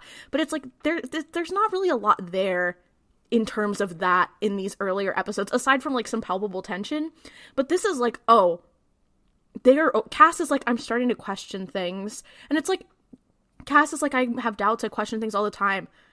And it's like, it's you just, didn't question so things crazy. 5 minutes ago. Like, no, they're like kindred spirits. It's so weird. And it's like, this is where that started. This is the, like, people are like, oh, Lazarus Rising. I love Lazarus Rising. Don't get me fucking wrong. But you're gonna tell, but like, I'm just mad that you're like, yes, the foundations of Destiel are in the episode called It's the Great Pumpkin, Sam Winchester. and you know, that embodies what Supernatural is, because Sorry, my fiance Mel is in the room and just heard me say that and started laughing. this embodies what Supernatural is about. Like, the most crazy making moments are going to be in the worst episodes, and that's just how it is. And that's why we're here to highlight them for you, so we can go, haha, this is crazy making. Don't. It's not worth it. It's not worth it. Did I feel bonkers after watching these 2 episodes? Yes, I did. Were they not good? Yes. So I'm still thinking about him being like, and did you follow orders from your dad? What if I went crazy? What if I went insane? It's also so fucked up because he's like, did you follow orders from your dad? And then it's like, that's kind of juxtaposed because Dean is like, yeah, I did, but then I realized he was a dick and now I'm like relearning. And that's literally what happens to Cass. And then Cass is literally like, and you taught me that. And I love you. Okay, Klaudia just said, and I love you. And then she looked down and covered her mouth with her hand. Like she was like, just like. It's like I'm reliving something like, oh, I feel crazy. It's like, no, it's so fucked up watching this knowing how it ends. Because it's like, I don't feel like a crackpot theorist when I'm like, and they're in love. The dots, it's true. The dots, like, they connected. Canon. They connected the dots. We didn't think they connected, it's like, and then they connected. Like, it's, guys, it's like, it's so crazy. It is so weird. Like, I cannot even express how weird it is watching this, being like, the last time I watched this, I was a teenager who was like, oh my god, please, they have to be, they have to, please. And now I'm watching it as an adult being like, they are. They are. Like, it's not a joke anymore. Oh god. They are. Like, and Misha Collins is like, I was only playing them as being in love in the beginning of season 15. Bitch, no you weren't, you dummy. like, I know you're a liar. Fuck you. Oh my god. Oh, this is you are gay, and that's final. You are gay. Oh my god. It's like, is there more interesting things to say about this episode about like, oh, you know, they're furthering this thing of like how much free will do they have and who's really making the decisions and what is Dean's overall position in the plot. And I'm like, I don't really give a shit about all that. I'm still thinking about Cass laughing at Dean making a joke about the Vietnam War. Well, because also like Cass is like, oh yeah, because I was there, because I know what happened. Oh wait, I just had a horrible thought. No. I was gonna make a twist and shout joke. Oh wow. The fact that there are so many Vietnam War references both in the show and in the fandom is so sickening. It's so sick and twisted. We have to purge twist and shout. We have to get past twist and shout. We have to move on. If you don't know what twist and shout is, God bless you. Yeah, don't Google it. I mean, we've talked about it before on this podcast. Well, thank you for listening. Sorry that we got a little off the rails there at the end, but what Destiel does to a motherfucker. If you would like more content from us, you can follow us on social media. We're at Mystery Spotcast on Twitter, Instagram, TikTok, Tumblr, all that stuff. You can ask us questions on TikTok, in our Tumblr Ask Box. You can also email us. We're at themysteryspotcast@gmail.com. If you are enjoying the show, please rate and review it. Apple Podcasts, Spotify, Podchaser, Overcast, wherever you get your podcasts that they allow for a review. We always appreciate it. And tell your friends. That's always fun. It's like a multi-level marketing scheme. If you get 2 friends, then you'll have 2 more people to talk about Supernatural with. Sorry. We've also said, because now we're realizing that Destiel is real, we're both falling into a horrible pit where we're like, please, we need to read fan fiction about it. And as many of you may know, as we've said, going into the AO3 tag for Destiel Raw is just not a good idea. So send us your recommendations. There is a form linked in the show notes. We appreciate it. Maybe we'll shout it out. I haven't had a lot of time to read between our now and our last episode, so maybe I'm stockpiling. Anyway, we're also 2 co-hosts of RuPaul's Pod Race, a queer Star Wars podcast. We're doing some really fun stuff. We have a Pride and Prejudice episode coming out. We're talking about stuff that's not Star Wars right now, which I know is funny because we're a Star Wars podcast. Whatever. But I think we're having a Baldur's Gate episode coming out soon. So go over, check that out. It's super fun. We have a great time. And there's people who are smarter than the 2 of us on there as well. So, but anyway, without further ado, we will see you 2 Tuesdays from now for more slaying people, queer baiting things, the supernatural business.